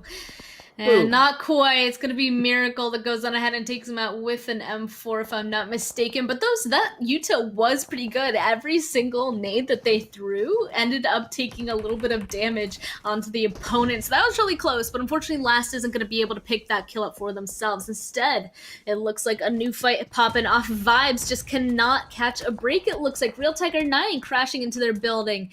Now, a lot of them currently upstairs and down. We can see that Vibes just has one person left alive. It's Toxin with a seriously 1 HP, and Real Tiger 9, they're taking the opportunity to kind of reset. Looks like they're also getting shot from afar, but that's not going to stop Real Tiger 9 from pushing. In the distance, Rod will be eliminated. You can see, I don't think, they haven't had time to try and res whatsoever, so this is right now a 1v1 since apparently Misto decided to go upstairs by themselves. So let's see, Toxin looks like he's now being able to heal. Long-range third party as well, and the choke needs to come through, right? Just slowly pinch, and that's it. And you know what? Is needed. The self-nade is needed, essentially, to clear it out. But now, here comes the pressure. It's the clock. No, it's SUDOR in town. Yeah, SUDOR got that knock, that re-knock, right when Toxin went down. I thought Toxin might have tossed a nade to take down the member of Real Tiger 9, but no, it was a member from SUDOR that got that knock there. So they decided to go ahead and third-party this immediately. This is an opportunity for them to get some points as they're trying to get these reses and heals off now before they have to make a move into the next zone, and it looks like they will do just that. Real Tiger 9 is going to be eliminated. SUDOR now has 6 kills under their belt. They still have 3 up, and that's a great start. They just now gotta look at that map, that place where this next circle moved, and they're gonna realize that it hard shifted over towards the east once again, and they're gonna have to figure that out. Also, at this point, it looks like RTG's compound is no longer inside zone. Technically, RICO Infinity teams isn't either, but at least they're a little bit closer. They already sent one person a little bit closer, just underneath the nose of ABIAH, though. So RICO Infinity team does have an entry, and they're doing a 2-2 split, but of course, they want the kills on RTG before they move. Well, that's just good PUBG, right? Like the 2-2 split, making sure that you have an entry spot as well as, pressure upon the team. But RTG or to go at the same time might be very tricky, but to smoke the openings is important. But they need to play this extremely wide to come back on the south side. Cars getting sprayed down. Oh, this can go very, very bad. And many teams coming in right now. SUDOR wants to claim this one away. SUDOR decided to go ahead and crash into that little wizard tower that contained 2 members of RICO Infinity Team, but it looks like RICO Infinity Team, the 2 of them are going to be able to protect it. I think they were able to take down one. Yeah, SKTong currently knocked, but Fighton was able to go ahead and take out the rest of SUDOR, so that is a great hold coming in from them. If ABIAH didn't know beforehand, they now realize that they have neighbors right underneath them, and of course only one team even further south inside of Pochinki right now. Another team, Falcons, they're finally going to fall. That means we only have 5 teams left. RTG are able to make it inside zone. Honestly, at this point, I feel like they should commit to going inside, even further inside of Pochinki even, so they can have any sort of rotation. Meanwhile, on the northern side, it's going to be a big fight between Twisted and NASR. Already starting off with a couple of nades. It's not looking good for Twisted, honestly, kind of stuck at that singular tree. It's really Demi. He needs to go ahead and stand up and start helping the teammates that are stuck at that small tree right there, as NASR's just peppering them with bullets. Well, NASR's been aggressive. There's like nothing really to make other than that statement. They've been playing like this ever since we know this team. It's about finding that balance now. 40 seconds to go before they need to move it into the zone. The choke spots established on the northern edge, so every point here matters. They need to grab this and clear this type of pressure so that they can be entering northern side with, not many more casualties. But Twisted Mind's been strong. They have been aggressive as well, and soft cover's blown right now to choke off absolutely everything. But the fight at the core is to fight, and I completely agree with that. Oh, try going for that res, and Batika is going to punish NASR. Another one goes down. Twisted Minds is going to take that as their opportunity to absolutely just send it on in. That means NASR only has 1 person left, if I'm not mistaken. Twisted, on the other hand, has 2, so a 2v1. And with those last couple of bullets, Destiny is going to be able to take out the last member. NASR Esports eliminated. Twisted will be able to get these reses. They might be able to keep all 3 up, and now they have to move in towards this next zone, centering around ABIAH still inside of that church. They actually started getting in a fight with RICO Infinity Team. The other 2 members decided to send it on over from that warehouse, but all of them still alive just under their noses at that ridge. They can't peek over because of the position that RTG, had, and now it looks like RTG is starting to make a move as well inside Pochinki, like we were talking about. That's where they have to go based off of how this circle has shifted. Honestly, the team that has the most difficult position to get out of it at this point is our team all the way to the northern side, Twisted Minds. Everybody else at this point has a solid spot, but ABIAH, they're going to have to get in the fight first, and we'll see who's going to try to third party it. I think this is tricky, right? Like, the fact that they allowed them to come so close was because they established Kato to overwatch all of that. Like, that is just the basics of PUBG, but that is important. Otherwise, they just get sprayed down, right? And now it becomes extremely tricky. Like, the third person peek can be to the advantage of the low ground team on Twisted Mind. Just peek and shoot, peek and nade and all that stuff. Here comes the knock. Actually, it can be go time. I think that might just be the second one. Oh yeah, Twisted Minds, they should go now. God. Yeah, 2 of them currently down. RICO Infinity Team on the other side is also bothering ABIAH. There's only 1 person left up for ABIAH, if I'm not mistaken. Twisted Minds definitely starting to make a move. If they go too far, though, they're definitely going to be running into RICO Infinity Team. Yeah, there you go, prepping their own names. This is, I think, is the last one alive inside that church. Yeah, just prone on out. Just wait now for everybody to make a move. Oh, SKTong's nade might be good, though, to take down the rest of them. Oh, it takes them low, but not quite. Okay, so now church, the very center of this map, is basically cleared out and free. Still alive, but everybody else is going to be able to hold their angles. This next zone shift, though, is going to pull towards RTG on that a little bit more southeastern side. RICO Infinity Team and Twisted Minds, they're going to have to move even closer. I wonder if that solo from ABIAH is going to be able to do something drastic against one of these teams, or if they're going to simply be able to take them out before trying to push inside zone. Like what Neveralone did last game, right? He can completely disrupt these teams. So right now, Road to Glory, this is important. 0 kills. I wouldn't be surprised. They just want to survive, right? They have not made any impressive moves out of OP positions that they had. And this is time. They've got circle. No one literally, like other than themselves, no one's in the circle. And slowly they're now coming in and they are allowed to do that. And that is the issue. And so they need to really adjust that. But the clear the church action is the call first. And that will be the quick slip actually coming from SK Ton. SCYTES tried proning and getting the loot from that body. That was a great bait, honestly, from the last member of ABIAH, but of course, the rest of RICO Infinity team will be able to push in and take him down. The rest is now coming through. Honestly, because of that, that's going to delay their push onto this fight that's currently happening. This would have been a perfect third-party opportunity onto Road to Glory against Twisted Minds. Destiny Vickers goes down. I think Kato is now the last one alive for Twisted Minds. RTG, they're going to be able to pick up those kills, and they're going to be quite happy about that. They still have the majority of the zone under their control as well, so they finally got their first kill. The only thing I have to say about Twisted Minds is at least they have 8 kills right now, but of course they also want to at least get that second place position as well. RICO Infinity team with the high ground, they might be able to hold it out Road to Glory, so it's time for Road to Glory to be careful. I'm surprised nobody was on this ridge to make sure RICO Infinity team didn't move here.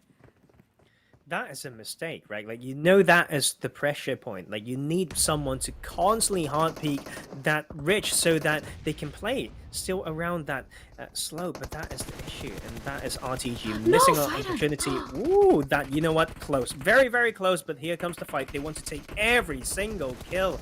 RICO Infinity, I caught them out. That might be it. I'm so surprised by this. Road to Glory, okay, there's still 2 of them remaining. RICO Infinity team still has all of them up here. Okay, now they're just moving a little bit closer. The one in the truck has in fact been spotted out. SCYTES is able to hold that angle. All of RICO Infinity team has perfectly been able to spread out to hold these angles. Really, Road to Glory is basically stuck in the position that they're holding right now. Fight on now, prepping that nade. They know exactly where RTG Zizal is, and down they go. That means there's one more in the building. The big push comes through. Another knock, and Messi doing the best, able to take down 2 of them, but not before the trade comes through. And that means RICO Infinity team will take the win for this Erangel, and this is exactly the team that you wanted to keep an eye on, Tarzan, and they were able to go ahead and win this match. I feel like I just won the jackpot. Like, I literally just Yeah. called them out because I was grilling them for so many times about how they play around Severny. But you know what?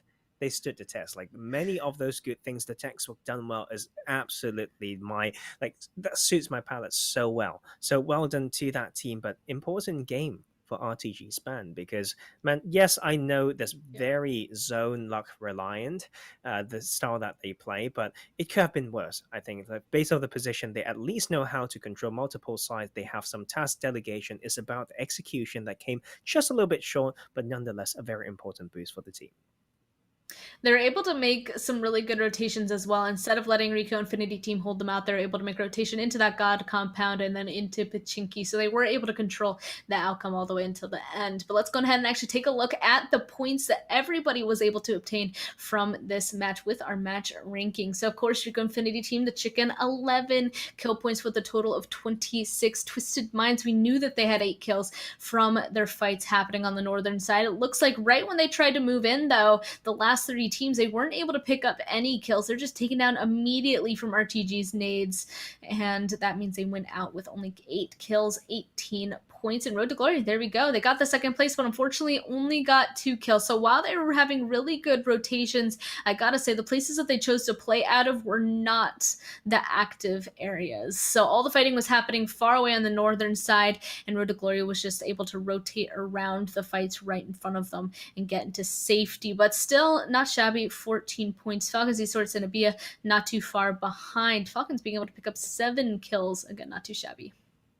Yeah, I mean, Falcons know, like, based on the drop spot and all that stuff, all the important positions in the middle has been basically saturated. So they need to play a very good edge game, and then once they've done, enough damage, but also maybe got some players taken out, they need to slowly just gather those resources for those 1 or 2 players to survive as long as possible. And that was actually a perfect balance for a particular game, for those particular circles, right? So onto that page 2, Triple Vibes actually doing a little bit better. It was just that third-party situation towards the end there. But if there's anything that I can say, Span, I think they could have moved away from that compound a little bit earlier. They didn't have to over-rely on the compound, because if teams know how to avoid it, they can reverse gatekeep you for the next shift. So that will be the macro game that we come back time and time again. So I don't know what happened with Raw Art, but they definitely made sure that YaLLa felt hell in their game 1 of the day.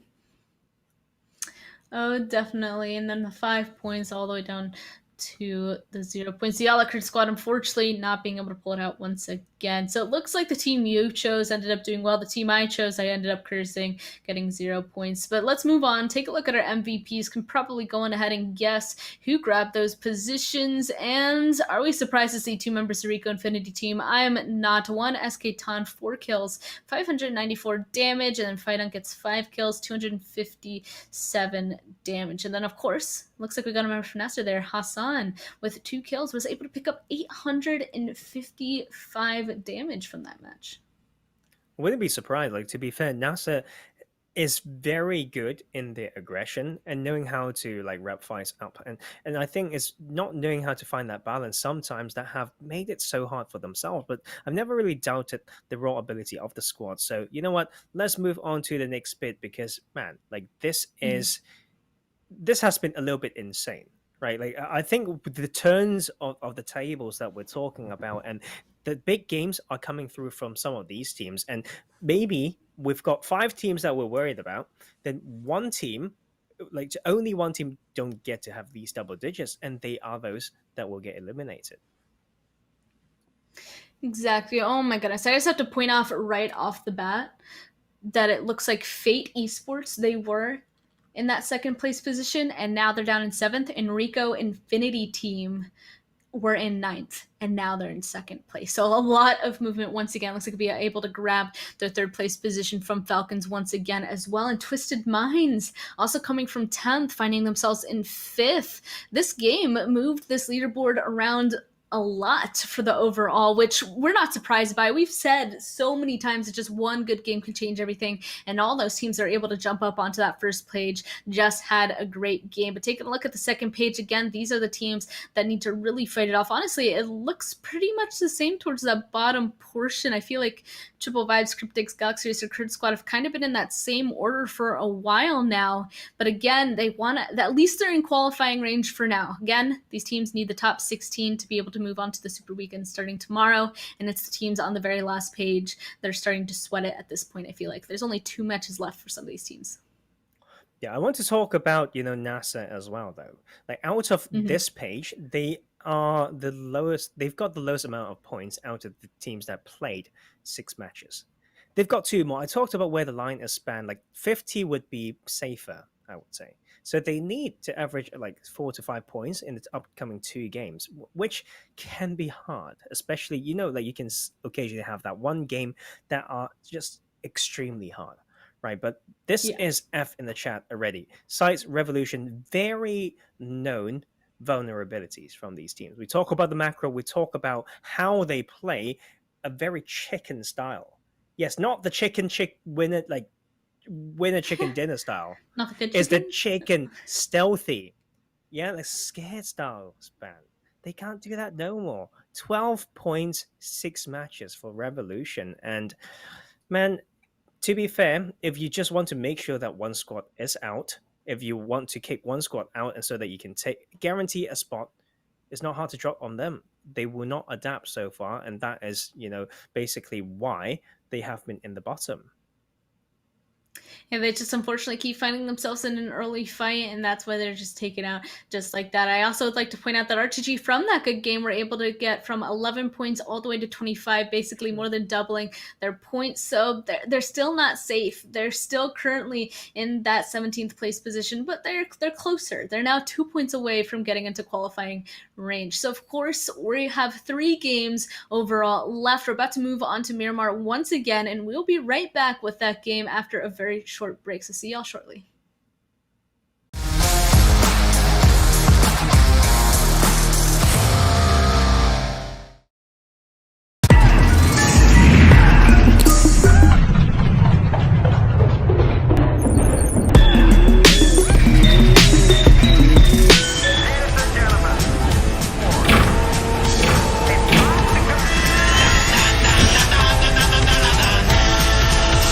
Come on, Mr. D. Let this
Hello, everybody. Welcome back to PUBG Mobile Pro League Arabia, again with Span and Tarzan. We're about to be going into the halfway point into match 3 on Erangel once again. But first of all, again, gotta point out Oppo down below. Upgrade performance and upgraded fun. Celebrate your winning spirit with the brand new Oppo Reno 6 series, the designated smartphones for PUBG Mobile Middle East and Africa Esports 2021. Again, thank you guys so much for going on ahead and sponsoring this. But again, I already said halfway point, Tarzan. Some of these teams only have 2 matches left to try and get into the top 16 spots to get into the second super weekend. Excuse me, the last super weekend. What are your thoughts? I'm scared for them. I'm honestly a little bit scared because, I mean, I've read the more competitive side of things, and it's really about that narration, right? Span, what you tell yourself. How do you get into your own head to make sure that you can play the best? We all have seen some of these teams have good games, and of course they've done enough good things so that they're now on this PMPL stage. But it's about how often you can be in that flow state, how often you can play at your top 20% of ability. Or sometimes we see some teams just constantly just playing at their worst. Like it's like rate my own performance out of 10. I think some of them just always struggle to go past 5, and because we've seen some of the road of them getting into this stage. So right now, I'm really just looking out for, praying for these players so that they can first win that against themselves. Sometimes that's the biggest enemy. Then we get to see some good PUBG.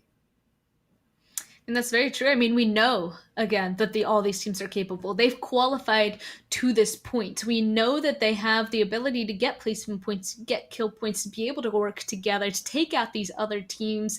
But you're right, it really does come down to the mentality of every single game. If the first game doesn't go well, they have to shake it off, restart, get into the second match, because every single match, of course, counts, and you have to be able to have that ability to reset, to try and continue to do your best, especially now that we are down to the very last moments. Like at this point, there is no more chances for those mess ups to happen. Like it's not at the beginning, it's not the first week anymore. It is in fact week 3, the very last week before trying to qualify for those finals. And honestly, getting into the last super weekend, I feel like is the most important super weekend, because that's when you know exactly how many points you have to try to achieve in those last couple of games.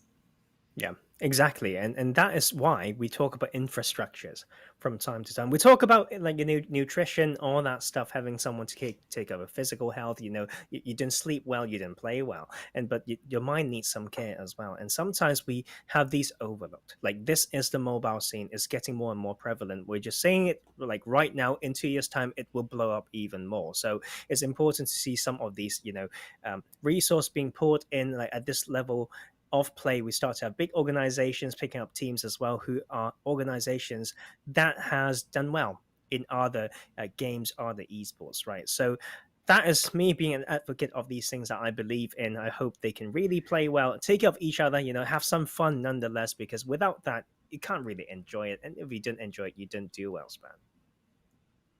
Let's go on ahead and enjoy this third match, though. Once again on Miramar, inside of the plane. Here we go, and it looks like we're starting over towards the bottom of the map this time. Going to be flying all the way up into that northwestern side, so we can see Lusail is right there, right underneath our plane, and it looks like we have a plane path that once again over the main body, but that means anybody who wants to go up into that northeastern side of the map, they can't reach there. And you know what? I'm happy for SCYTES because they're not in this one. I know they lack some flexibility when it's needed. Group C is not playing this game, ladies and gentlemen. NASR Esports, SCYTES, ABIAH Esports, Twisted Minds. They are not in this, but we have back onto this Galaxy Racer in their position. We know how they can clash with RICO Infinity. Early on, we talked about it already. El Pozo is the home of Galaxy Racer. Monte Nuevo of the game to win a RICO Infinity team is about adaptation, is about confidence, is about execution. And now we've got this playing path. Let's see whether they can carry all these out. And man, fade back into here, dropping into Los Leones. No surprise there. Span, I don't really know how to predict this one. I just think it's down to that phase 1 circle as always. And here we go. Spicy one. Wow. Yeah, over towards the western side of this map. So part of the circle is an unplayable area. That means this first circle technically smaller than if it were to go in center up. So these teams are going to have to be a little bit closer to each other. And because of this plane path and how it is, all the teams have decided to jump immediately, such as Real Tiger 9 down there in Puerto Paraiso and the teams around them. They're going to have to really figure out a safe way to get around into the further reaches of this new zone. So, down to the bottom. CS, for example, probably will be able to make a rotation down to the southern side, and everybody else are going to have to figure out their own thing, but we'll have to see, basically. Some of these teams might have a little bit of a difficulty. What would you do if you were in this position, if you were over on Impala side? I will probably just play a little bit slow. I'll work wide, like along maybe Valdemar and come back in. But I need to find the best time to enter, because for that circle span, I think both of us know it will be that main road that connects Valdemar, like Monte Nuevo, and up to San Martin. Like that road to really separate it. The unplayable bit is on that western part, but we already have RICO Infinity and the side of Galaxy Racer setting that roadblock if they want that. But earlier kills coming through again, and it's a bit of a repeat. I just We got saw, deja vu. Yeah. exactly, Falcons got those early kills as well, and I wonder where that happens, right? Please don't tell me it's around. Okay, Yeah. why do people Nope, not it's learn in the the same lessons? spot. Why? Well, I assume that I think that's one of the buildings of RTG's splits. But yeah, it happened the first game, and it looks like for the second Miramar, it's going to happen once again. There we go, a little bit of a repeat. It looks like he was trying to get away this time, but Falcons are going to catch him once again. So another early fight about to pop off. It looks like Vibes have spotted out a member here from iKURD Triple. Uh-oh, it's just one person here. Triple Vibes are now making a big push in, and unfortunately not even able to get one knock. Triple Vibes is going to pick up their first kill point. Again, don't quite know where the rest of the teammates were, but right when you get caught out as a solo, and right when an enemy team realizes that you're a solo, you can basically guarantee that the crash is going to come through and you're about to be in a fight for your life. Yeah, I mean, sometimes these type of aggression comes through when teams drop onto cars and they want to move together in a new space, right? Like, and that is usually the case when teams are like on the adaptive side against teams that are relying on the full sense of security of the huge splits not being contested, right? But you know what, like RTG, it's so painful, Span. Like, is why, like, same team, same compound, same players, same time of death, like, what is going on? And you know, that is why, like, RTG is, you know, they just need to make sure something's, you know, coming through organization wise as well. Like, we've seen RTG in the last season, right, expand together. We've seen them having a good team. That whole roster is now under Cryptics, and RTG moved from a Moroccan roster into now an Egyptian one, fought their way through the PMCO, but obviously you can see the experience is not quite there. And we know, we talked about it already. They've all definitely made some good plays, right? Because they qualified through. It's just 1 or 2 spot out of the whole PMCO. So many players don't even make it to PMCO stage. And out of the teams that made it, you are top 1 to come in. Why are you like this, right? And then when you come in, sometimes that narration that we talk about will be, we need to factor that in, right? Knowing that people are probably better than you, or are they, right? And that is the key thing. Like, otherwise you just keep choking. Even on top of that, though, you know, usually when you have a piece of a compound that you want to have as your spot to play out of, oh, wait a second, RICO Infinity team actually crashing onto Road to Glory. One goes down, but instantly SKTon is able to get a trade through, but no, SKTon taken down super low. He only has about 5 HP left. He's trying to make a rotation around. He has a little bit of breathing room to try and heal on up, but we can see that the last 2 members of Road to Glory are pushing aggressively. They want this kill. There's only 2 of them left, and oh, SKTon, he's giving them a run for their money, literally. No way! Another one goes down. Now it's just NASA left. Oh, and there we go. Finally, SKTon is caught out. That was, I thought we were about to see the end of Road to Glory right there. But no, it looks like, okay, they're able to pick up 2 kills and a res comes through, but still super hurt. 1 is left, and we can see that it looks like RICO Infinity team, they're not going to stop there. How dare you take down half of our team, they said, and Prestigio, he wants to go ahead and finish this off. They know that there's only 1 person left in the distance. We can see the last member of RICO Infinity team now also coming across, about to crash on. Yeah, the knowledge has come through. Oh, wait a second! That nade was actually huge for NASA there.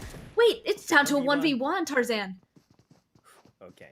Like, this is nuts. Neutral fights, we do love them. It's about adaptation. Is that the time to go for that revive? I don't know. Oh, small glitch right there. Anas can for sure frag. Let's see whether he can grab this up. There comes the pre-fight as well. Very, very close. Jump. Oh! Okay, man. Anas is just sick. Like, he is a bloody monster. We've seen games span, you know, 1200 damage and all that stuff, you know, very good tracking, and you can hear that new sound effect on the headshot as well. Bing, and that's gone. You know, but RTG did put in a lot of damage, right, Span, and RTG as well. 3 points. I think they're very close to getting eliminated. Let's go and quickly check. Yes, they've only got 1 more game to go. Mm-hmm. I'm kind of speechless after what just happened right there. RTG out, RICO Infinity, only 1 person left up. That was pretty nail biting. I can't even remember what I was trying to say. Oh, What I was trying to say is, when you usually have a position that you want, and if it's being contested, usually you send more people there to try and protect it. And RTG hasn't been doing that, so they keep consistently losing that one person. Honestly, in that fight there, having one more person could have completely changed the sides. They probably would have been able to win that team against RICO Infinity team, since RICO Infinity team just kept going in one by one against RTG. So unfortunately, they didn't have that extra person, and RTG was the one that was out in the end. I completely agree. And I think there's another way to see that as well, right, Span, is they could have played that differently.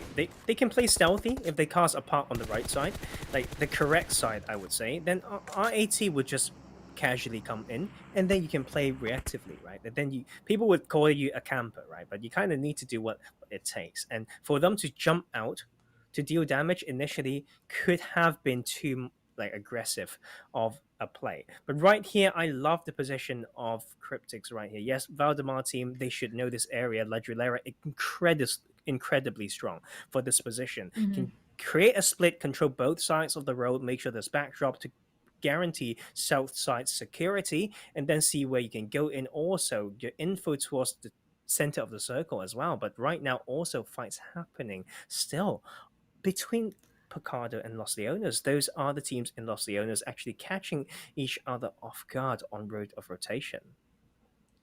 Yeah, it doesn't look like SUDOR is in a happy position here. I believe Fate was able to take down quite a few of them. So we're going to have to go on ahead and see how many are left. I believe only one member is left for SUDOR. Looking over onto the side, it looks like that is in fact true. SUDOR just has one person left. Let's take a look at a little bit of a replay. SUDOR tried stopping at this compound, tried driving by, but Fate, they had this compound already, and they ended up being able to take 3 of those kills for themselves. Of course, we already know, though, that this next zone has shifted, and they're not inside zone. So they immediately have to loot on up, get inside of their little bus right there, and get a move on. Same with everybody else around these outskirts. Okay, so here comes iKURD Triple Esports, realizing that some of the compounds right in front of them are free, and I love to see these kinds of endings here. I talked about how Miramar is so difficult with their sight lines, so difficult with the movement rotations because of these hills and these mountains, and to me that makes it more exciting in my opinion. Oh, absolutely. And I love how punishing. Okay, that just makes me sound terrible, right? But like Miramar with its sight lines and, the landscape, there's no grass for you to prone to take away that sight line. You need to just be very good in the basics of this game, right? Like assessing all these landscape, finding that pocket, knowing where your weak side is, and just playing off it. And right now, Galaxy Racer they have to prove a point, because they keep getting these zones where it's allowing them to play some power positions that they should very quickly claim, because it's too close to El Paso, in my opinion, but they fail to deliver. And I don't like it one bit, because we talk about representative of the region, maybe like EMA, we talk about the PMGC, we're talking about one representative to represent in the global championships, and everyone's looking up to this team. And you just don't want to see certain types of mistakes, because that just make you feel like, man, I thought they were invincible, but they do sometimes trip, they do slip, and man, this is where they can change it. I mean, it's not too late. We all know that they have been doing brilliantly after all in Super Weekends, and these hills span, this is hiking activity. Like, this is tricky to maneuver through. You hard to park your cars. You can even get yourself stuck. I for sure have experienced that before. Oh. Wow, well, it looks like Oof isn't phased by all the cliffs, though. He will, in fact, spot the last member of RICO Infinity team and take them out. And you're right. I mean, I'm personally, looking at Galaxy Racer specifically, because they're currently in first place in the Super Weekends with 388 points. That's insane. That's so many more points than the team currently in that second place position, and 30 more kills than the next team as well. The thing that I'm confused about, though, is that they're still not safe in this league play week. They're in 15th place as of right now, and if they don't make it into the last Super Weekend, that's a lot of games to be missing. It kind of makes me question if their lead is enough for them to be able to keep that first place spot, or if they're going to be jumped. So I think Galaxy Racer, if they want to get in that spot that you mentioned, they have to qualify for this last super weekend, so they have to start playing this safely. Luckily, this next zone is going to hard shift up Pozo, and they have the southern side already sending Lord up to kind of start testing the waters closer towards that center. It's good. I mean, they can at least have hard covers to play if they really get pushed too hard on that hillside. And you know what? This is kind of what I talk about before with Falcons in Yasnaya.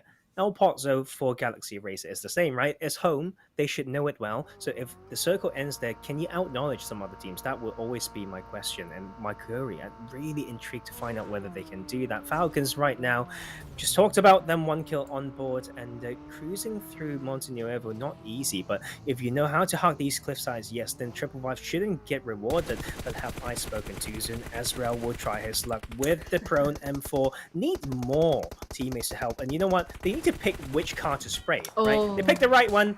Brilliant job. Bompa.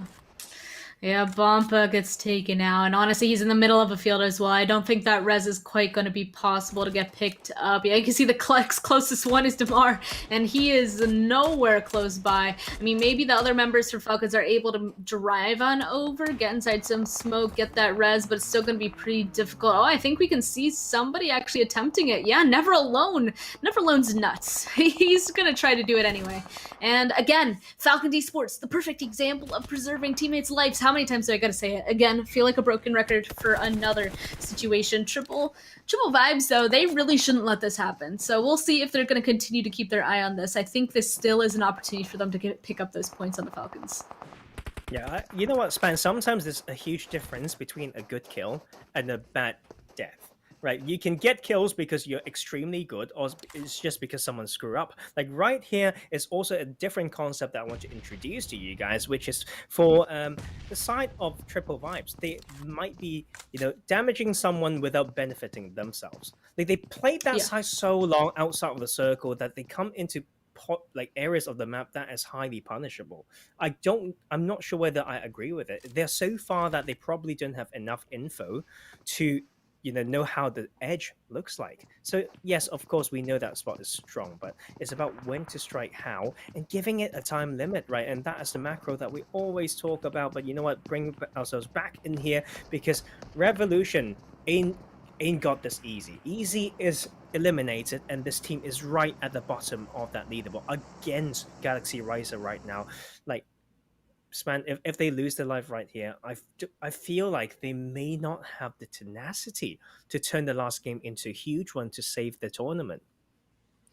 It's going to be difficult. They were able to get a knock onto Galaxy Racer. As we can tell, Galaxy Racer was able to recover. They got that res. Revolution didn't push on it, though. They probably don't realize that Galaxy Racer is actually really split. They're in a huge 2-2 split. 2 of them down to the southern side, the other 2 in that compound over to the west. If Revolution knew that, if they should have pushed that, in my opinion. But yeah, they didn't know, and at least they have the compound on the side of this road. We'll see how well that's going to take them, but even around them, we can see Lusail down below them, Real Tiger 9, even Vibes, all of them really close by. If any of them decide to try and crash on the compound on the Revolution, I mean, we're just going to have to hope that their defense is good enough for them to continue, because you're right, at this point, every single match they're really gonna have to pull off. They only have 12 points, and right now 16th place has 27. That is a lot of points to go on ahead and recover. So let's go ahead and jump back, take a look at what they're looking at right now, and shortly, yeah, we can see the teams from behind starting to make a rotation towards them.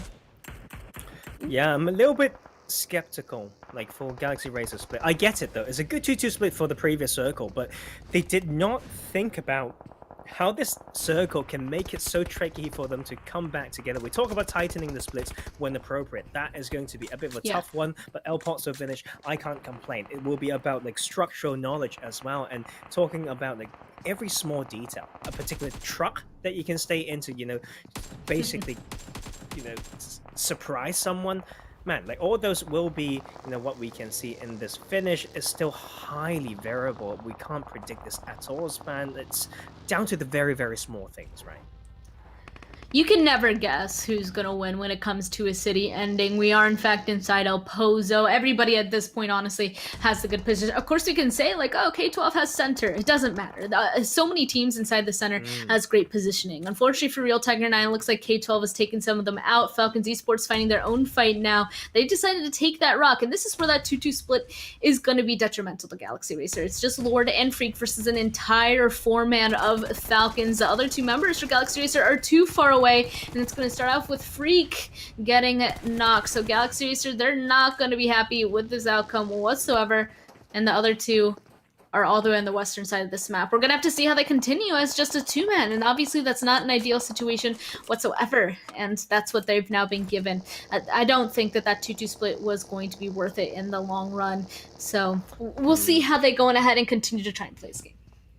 Yeah, I think the second that the circle popped, they need to decide to tighten it. Like, otherwise, it's just too hard to hold it down. I get it, they are hugging that side of the mountain that someone can push over the top and over, like, go too far, then you can have a long-range cover fire.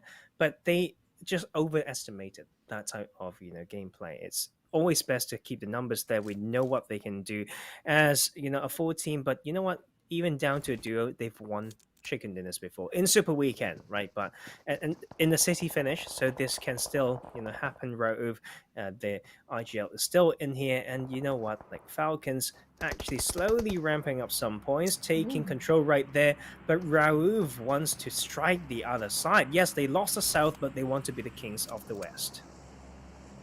Yeah, able to take down one member of Lusail. There's still 3 members left, though, up to the northern side, but at least they're able to clear out one. Now in front of them, they have Lusail and Revolution. It looks like they're going to have to choose a direction to start sending it, because this zone has centered once again just on the edge of Pozo. So a lot of these teams at this point, yeah, we can see that they're scouting on in. They have to start making a move to try and figure out what else to play. Right now, that center warehouse is actually free. Oh, okay, and they're going for it.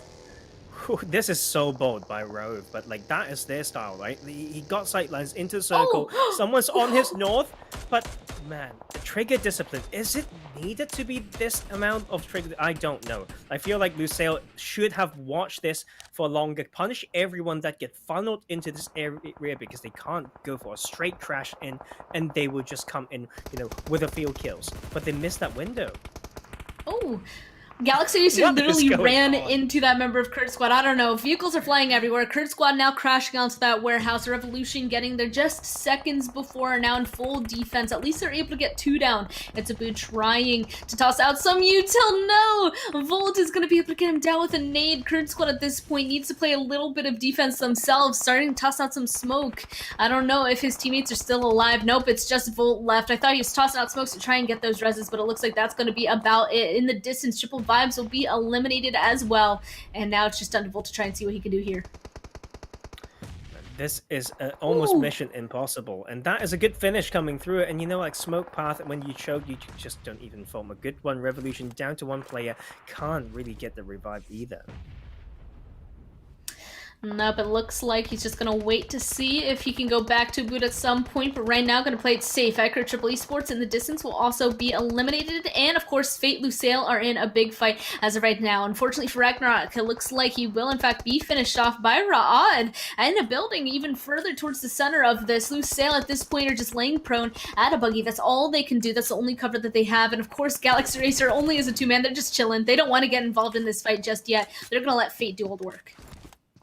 Yeah, I mean, they've got 4 kills, and that's what I'm talking about with this team. Yes, they rarely get, like, fewer than 5 points. They somehow can just find ways. They are not down to play stealthy, like, all the time and just survival. They would take everything they can, but the game sense is still somewhere anchored and ingrained, like, right there in the PUBG IQ parts of the brain. It's amazing to watch, but you know what? This is going to be an ultimate test for a lot of these teams, like the map knowledge of this part, adjusting, knowing which side to watch according to the next phase and all that, resets up all these ideas, trigger discipline, footstep discipline, timing of utils, like relative to a circle, hard shift coming through right now, and it will be an interesting one, right? Like, you've got those nades, it's about when to use them, when they need to really run through this particular small road, this particular small alley, then molly in, right? We're talking about these things.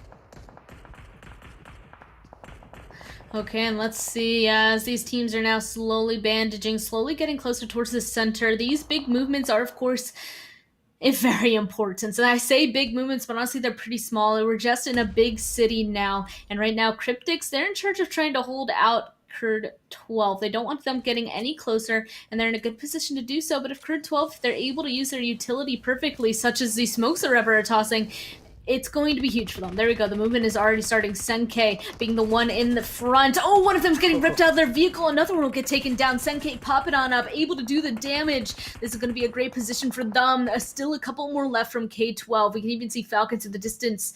They may start making a move on over. Let's see what they're going to rotate to. But K12, nope. Bam. The nade is going to finish it off. Brilliant. And that is just dedication, saying we just clear south, we don't care about anything else for now. Slowly working their way through, Cryptics setting themselves up for a good game. The other side, though, absolute bloodbath. Everyone's trying to come in soon. Miramar is not yellow. Miramar is not golden. It's going to be red, Span. No, it's not going to be good. Here we go. Even more fighting happening as Galaxy Racer starting to get in a fight with Lusail. Salam still alive, able to take down one so far, but Hamady with the trade. Now the last one remaining for Galaxy Racer. Lusail will be eliminated, and of course Galaxy Racer is now moving on in. A lot of solos still alive in this situation. Even Fate inside of these little shanties here, they're starting to get in a rough position. Ra'ad honestly has the best with their 2-2 split in the very center of buildings. Yeah, it's about tightening that, though. Talk about 2-2 split, yes, great. It's about when do they actually do it. Would they be too late when it comes to the close proximity of players that they can't even physically come crossing in? But you know what? They are ready to grab some more. 4 kills on this side. You know what? It's been a great week for Ra'ad, and it's about now getting these momentum to continue into that super weekend, because I'm pretty sure they will get in after just like games after games of decent PUBG.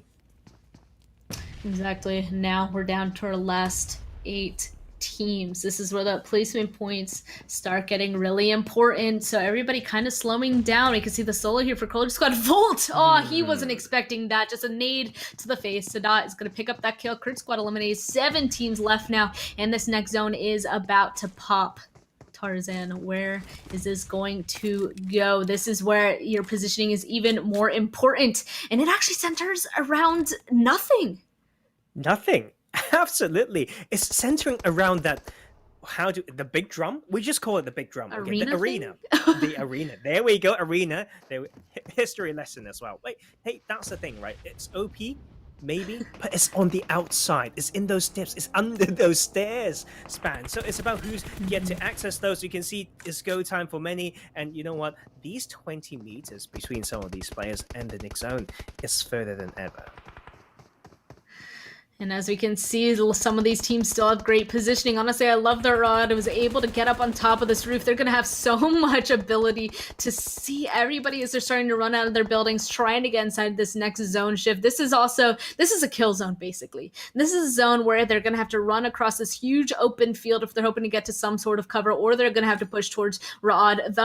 One of them, of course, being Fate. We can see Munir trying to toss some nades toward Lath and haven't quite caught Jest yet. Not going far enough, but Fate is definitely not inside of this zone whatsoever. Fate have to figure something out, and quick, especially as the bullets are starting to pop off later on. Real Tiger 9 eliminated. YaLLa starting to get some knocks on the Fate as well.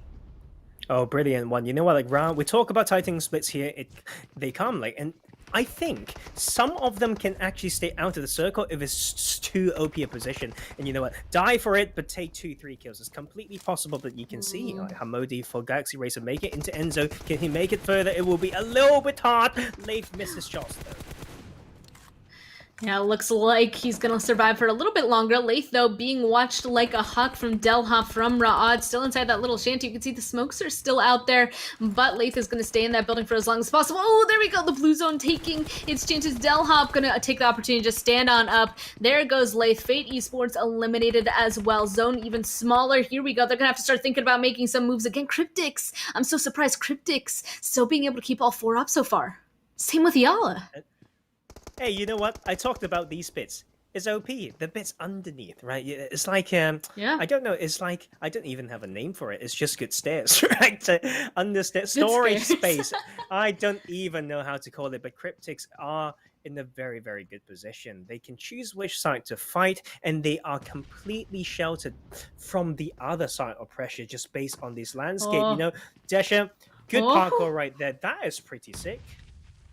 Interesting. I don't think I've ever seen this before. Yeah, Desha, he's just on the side of the building waiting for Galaxy Racer and the last member for Revolution to reveal themselves. That's actually quite funny as well. Hamity and Ala, they're right next to each other, just a thin wall separating them. So, I mean, Desha definitely knows where they are. Munir giving them the information. Hey, I hear 2 footsies, 2 footsteps right below me. Keep an eye on that. Of course, a ton of nades, a ton of smokes. I love the usage of smokes here, Tarzan. What do you think? Hey, you know what? Lovely. So that is actually the elevation for Desha that can spoil the problem, though. Oh. The game plan heavily relies on just taking these 2 out. It's go time. 40 meters is far, and it's about the blood popping off every side. Hamodi actually outlives many, but no, he will go down at 4th. Yeah, Galaxy Racer out, 3 teams are left, and Cryptics, they're inside of the arena, or the drum thing, as you called it, and it looks like they're having the opportunity to hold out Ra'ad. There we go, one of them goes down, another is just tanking blue zone right now. Delhop trying to crawl in, will in fact be spotted out by Lazy Boy, and that means Ra'ad will be out. So YaLLa, who's underneath these stairs, will be at least in the 2nd place position, as Cryptics are currently above them. 7 people alive. Cryptics, we already talked about it, being able to keep all 4 of their members up is insane, and now that might be the thing that gives them the win. Up, there we go. Marshall just running against that railing there. I think there's something up. Don't quite know what, but YaLLa's just down to 2 members left to try and fight Cryptics, and of course Cryptics, they don't want to hard peek this and potentially give YaLLa an advantage, so they're just going to go on ahead and wait a little bit for now, get set up, and there we go. We can start seeing the util, the Molotovs coming into play, but Yusuf Bandar still safe for right now. I mean, Cryptics at this point, Tarzan, they can either go on ahead and hard push or just wait patiently. There we go. Another nade from Lazy Boy. Let's see if that's gonna catch. Wait. No, it's not. No way. Okay, but here we go. The push comes through. Lazy Boy, Senkei. Lazy Boy goes down, but the trade does come through. And now there's just 1 left, and it looks like that is it. Cryptics are going to take that win after flushing out those last 2 members of YaLLa. And take a look at those stats. They're able to pick up a ton of points. A ton of points, kept all 4 up, and in a city ending. That's insane. Yes, they got the dub. You were not wrong. You know what? This team, we have not seen any huge games so far until now. So that was great. So let's look at those rankings, because I mean, we haven't seen this one so far, but Cryptics definitely leading the chart after that one, and should be completely safe into the qualification round, because 52 points before this game, now 59, and that, I think that is beyond safe span, and that is a great game by them. Not just by them, 2 scores that we talked about before. With their rampage, they continue getting points. Galaxy Racer needed a bounce, and they got one.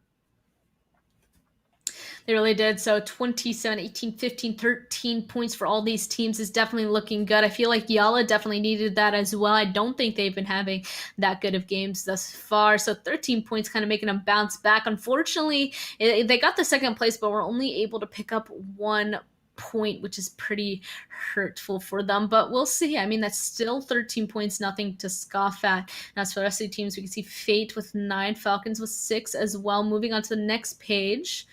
And actually, a lot more teams were able to pick up some points there, some kill points specifically. Usually city endings, I think, you usually see a little bit more spread out in kill points, because everybody has a little bit more of a chance to at least be able to take down 1 person with such close proximities.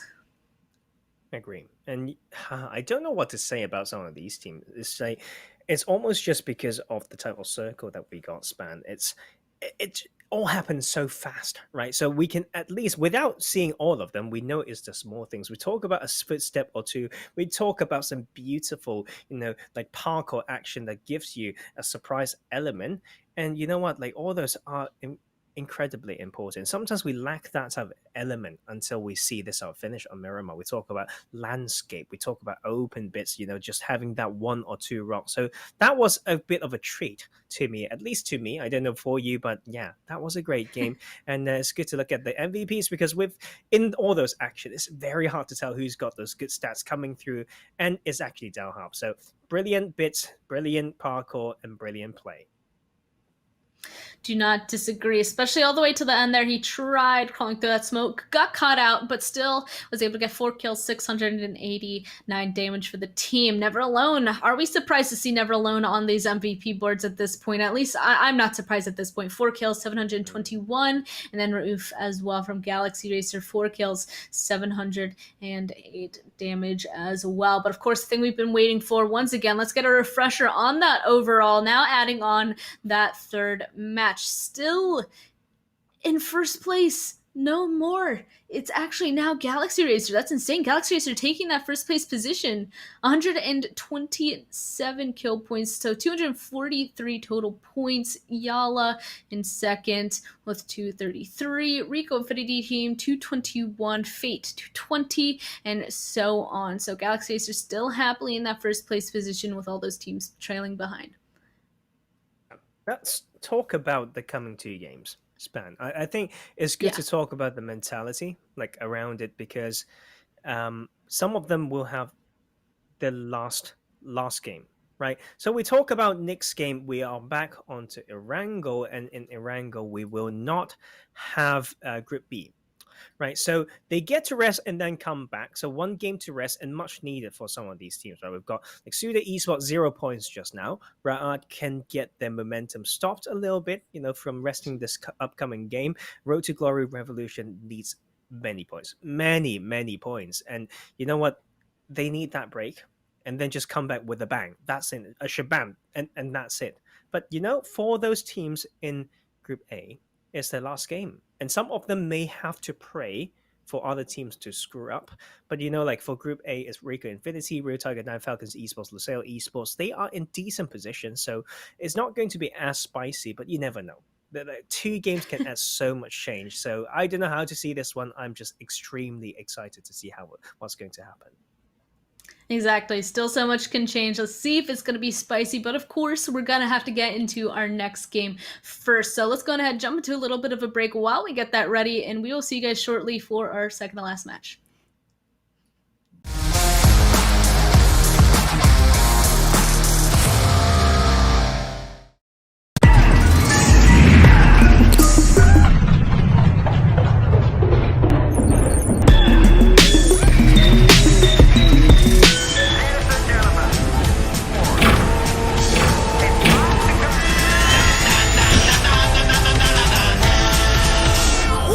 Mr. D. Like this.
Hello, everybody. Span Cargo and Professor Tarzan here. A big shout out to Live, PUBG Mobile Pro League 2021 official media partner. Gotta shout them out. We're about to go into our second to last game.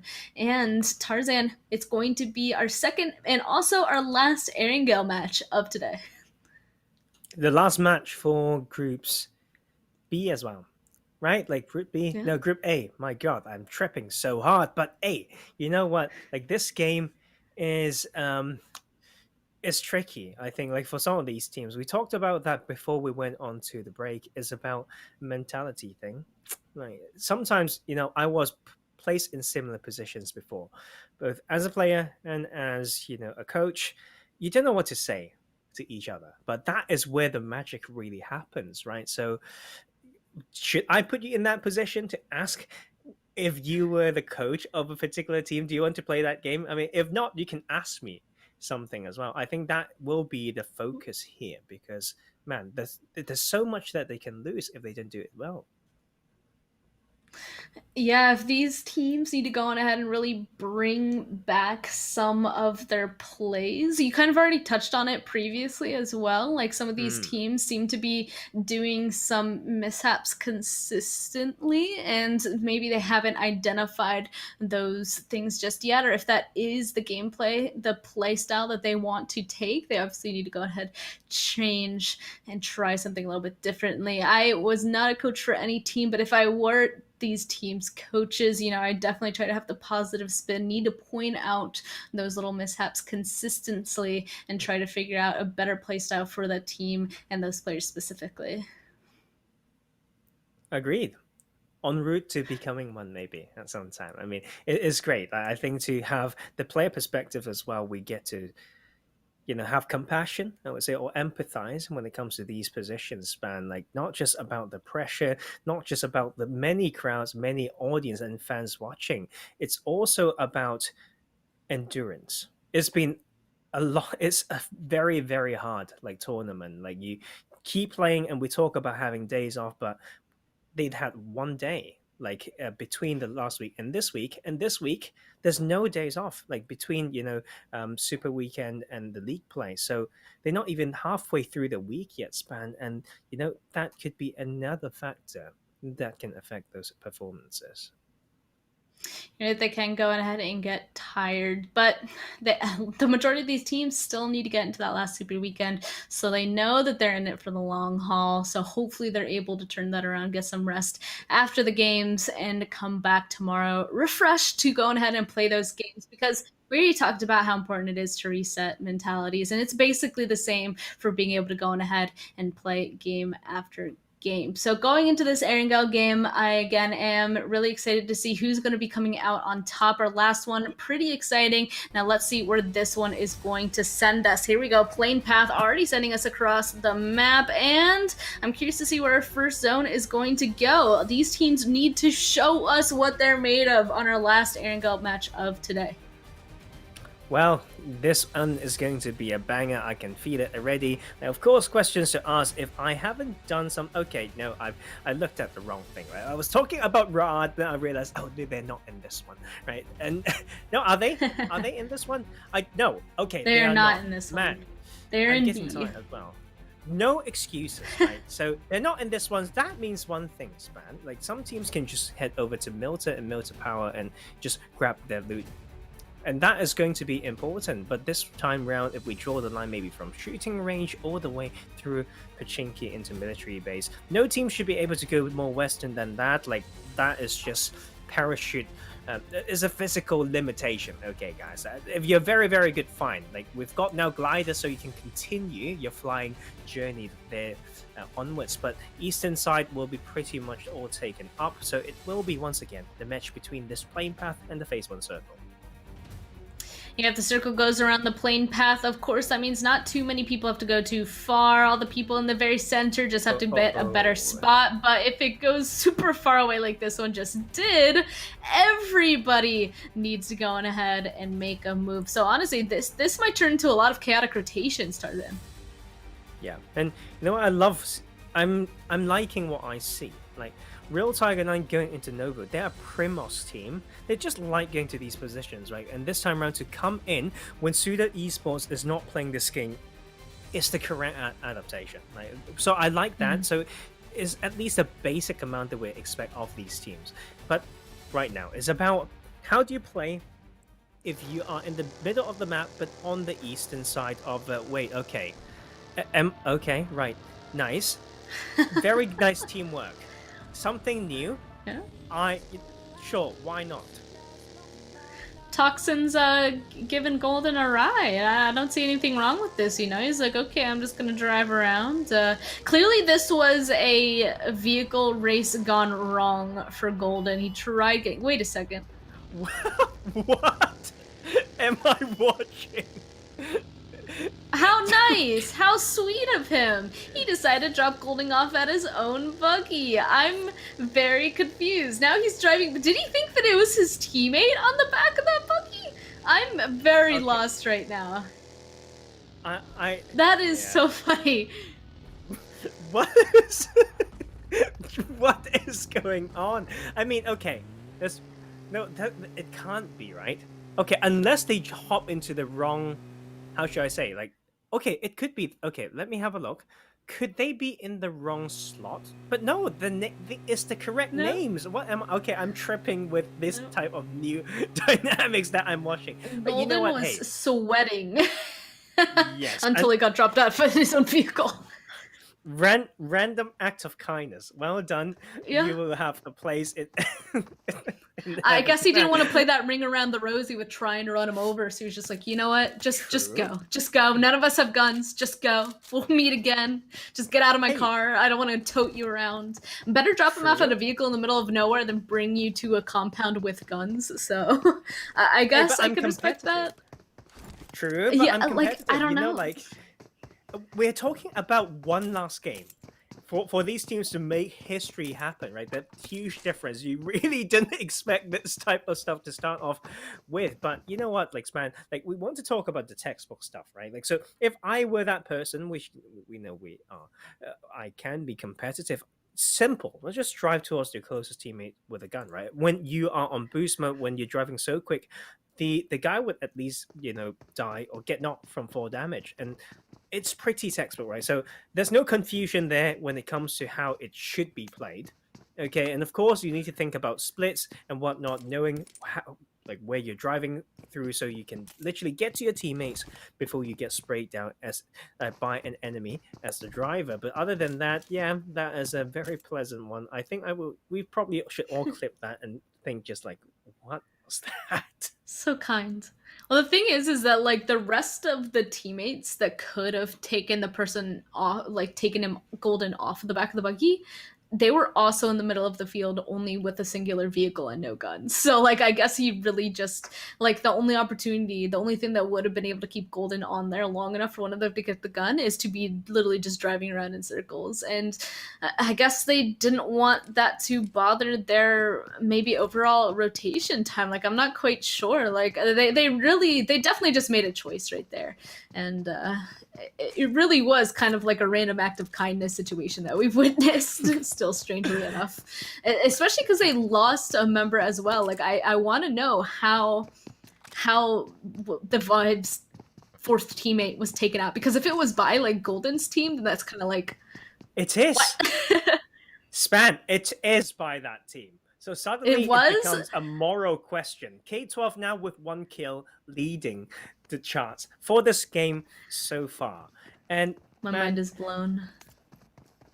You know, we lived in this world long enough, Span. We know sometimes it can get extremely rough when you're being nice. But you know what? We need to go check those rulebook. It's like, on an honest note, you know, sometimes whether that can be considered playing as your best ability is yet to find out, because, yeah, like, after all, it's just a little bit peculiar, right? Like, it's literally a free kill if you do it properly. So, right, SCYTES now in here, and in this game where we don't have, I believe, the side of Revolution, because Revolution likes going to military base. So not only did RT9 take away SUDOR Esports position, they will take away another Group B team's position. Both teams liked those southern locations, and now RT9 was. Should I say, RT9? No, it's like, okay, I'm tripping a little bit. So just teams coming in to take those. Well done, you've done your homework. There you go, good job. That Calm early down, game stopped Tarzan. me. I know. We still have 2 games left. It's okay, Tarzan. Just calm down. Just calm down. Just take a little bit of a stroll, a little bit of a ride with Lusail, as they're starting to make their own rotation. Since this is a hard shift all the way to the western side, I'm not surprised to see it looks like they're kind of hugging that blue zone, making a rotation to the north. I kind of expect them to be making a wide rotation all the way on the northern side with that trajectory, which is definitely not bad. That means, going straight in from their position would just mean they're going to be running through a ton of teams, and the worst way to be taken down or have some of your team members be killed is by being shot at with a vehicle on your first rotation. Yeah, there's a way to do that, right? It's when you go so early that teams are still looting and they're not prepared for you. Yeah, and sometimes that is the only time.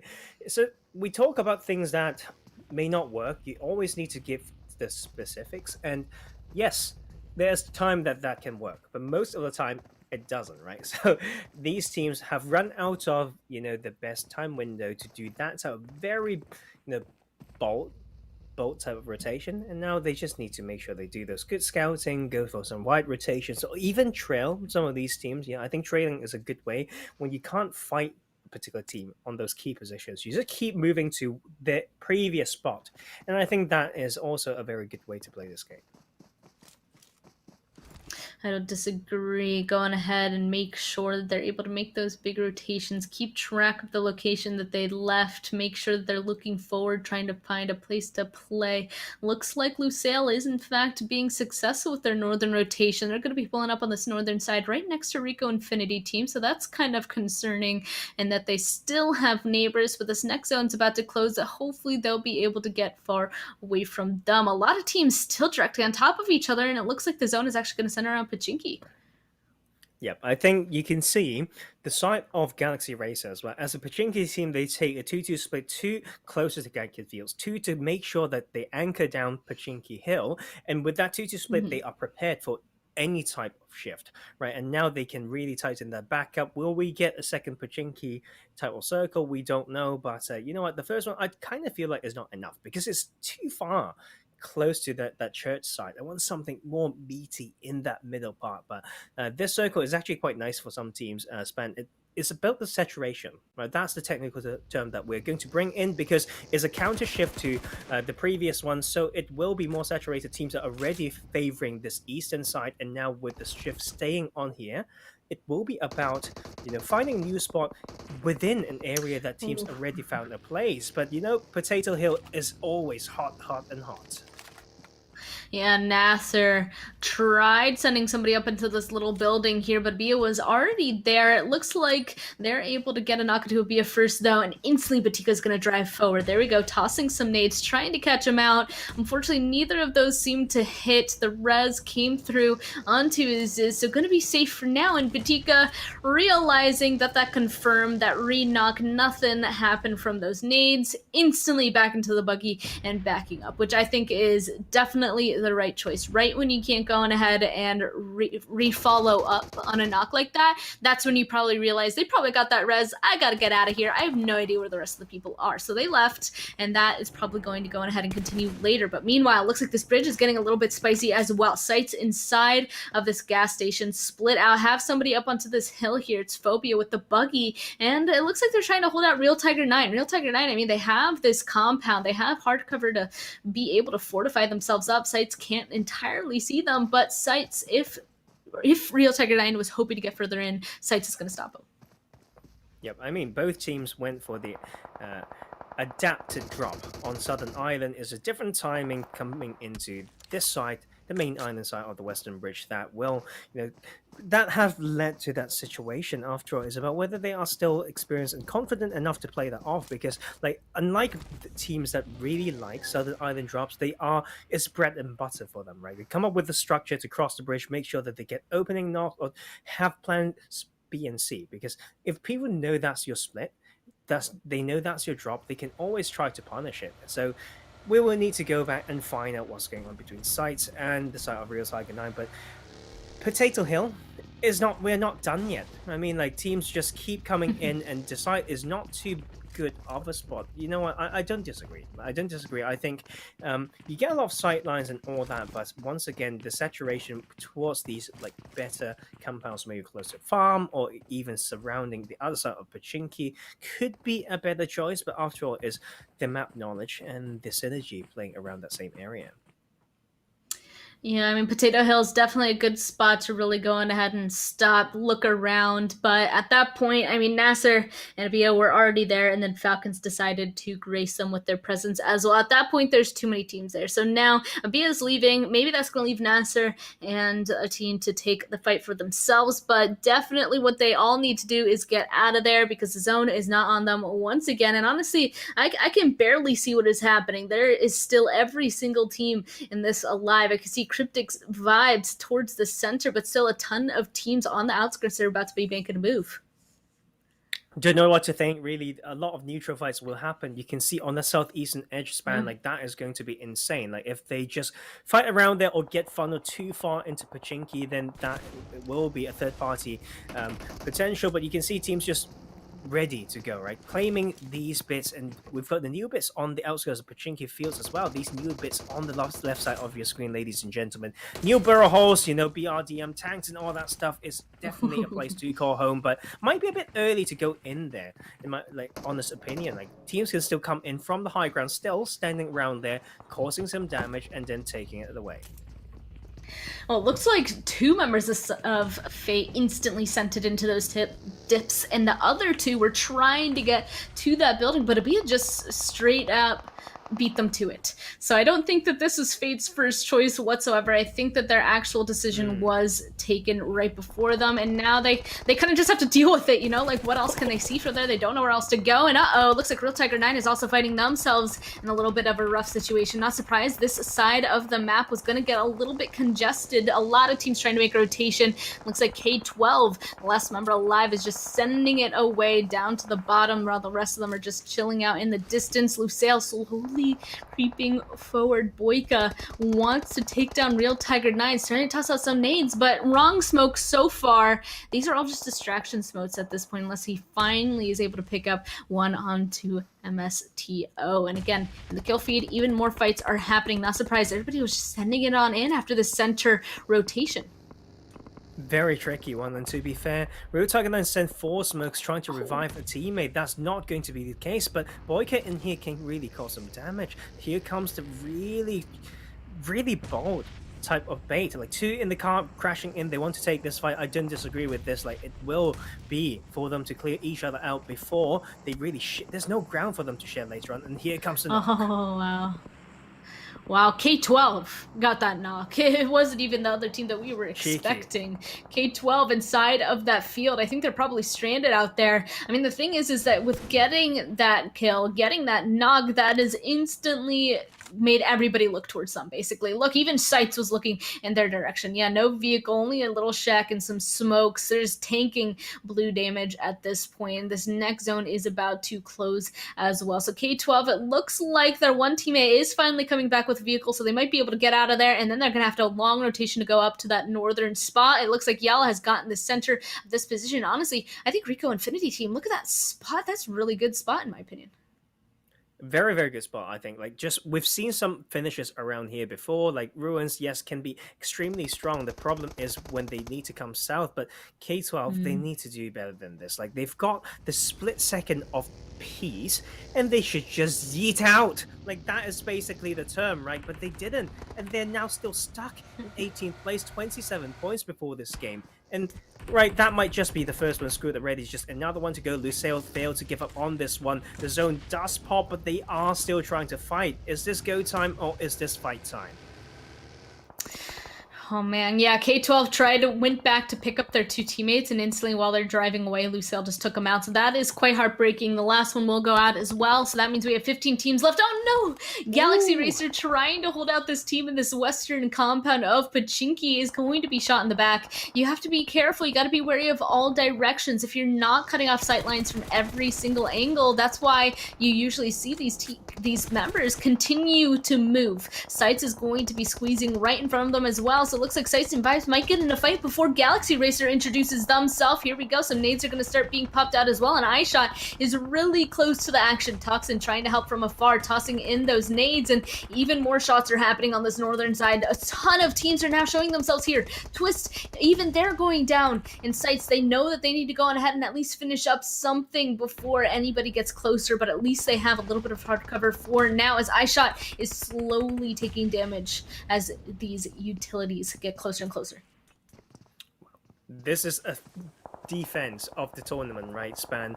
Like, SCYTES got 14 points before this game, and both games needs to be decently huge. I'm saying probably double digits, like, for both games, and right now is a spot that they can take. I mean, the problem is they came in like with a broken arm. Like, the cars taken away, pressure from every side, meaning leaving this spot have been made so hard. So it's the small things right now. I think we need some surprise factor from this team, but the circle getting more and more saturated. YaLLa, I love their split. 2 to control the southern half, and then the northern half with Banda and Powerful controlling that side, and really just trying to pinch multiple ones, and Triple Vice want to clear this out before going in.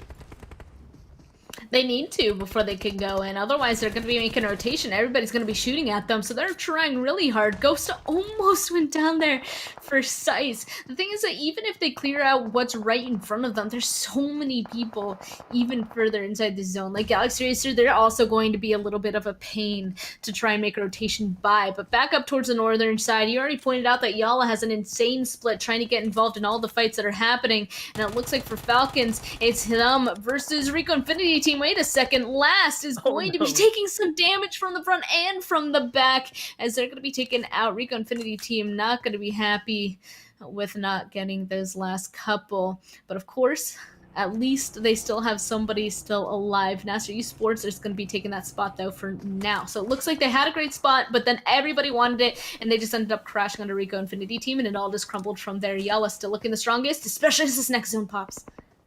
Very strong. Like, they can completely control the circle, catch everyone on the side, and then also just have ready a center spot established. But to tighten that up is important. Like, that long range support is not always possible. Like, those 2 bits of landscape, there's a small bit that budges up, right? And so they can't really see each other if someone's on your teammates on the other side, right? So that is something that they need to think about. Galaxy Racer, I want to talk about this spot here, Span. Like, it's strong against the south, but extremely weak against YaLLa Esports, but that is either getting knocked from that position, so that is some breathing room for Galaxy Racer. Now, otherwise, that position can be breached so easily. It will be about losing all the cars, using all the utilities in order to have a late game possibility. But this is go time. That is the clock going to 0. It's time to send it in. It's time to kill some people.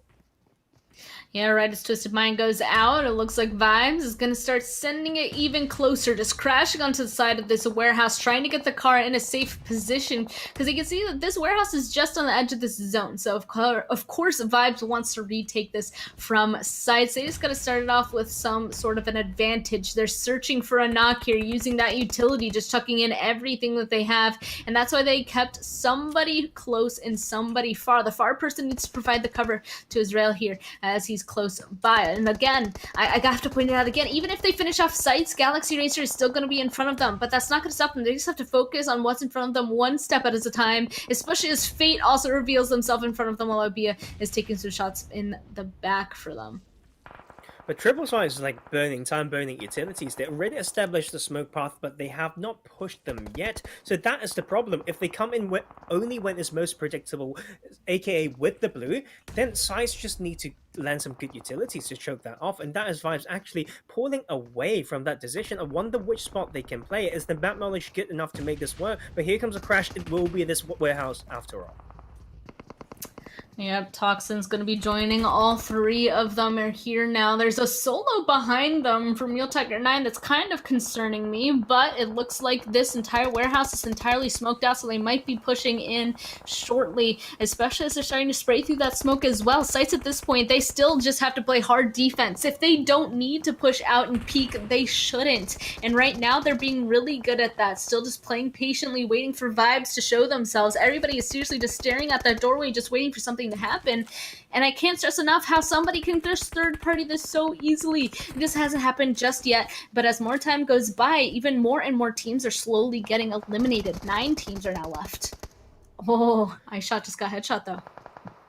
Yes, but you know what? The zone, span. The zone! 40 seconds, and they both need to leave. Yeah. Like, what? It doesn't really change much. Like, it's the same approach to clear this compound. It's just now put that, you know, time restraint onto here, and I think it's time to go. Triple Vibes, can they take one? Is 1-for-1 maybe not quite close?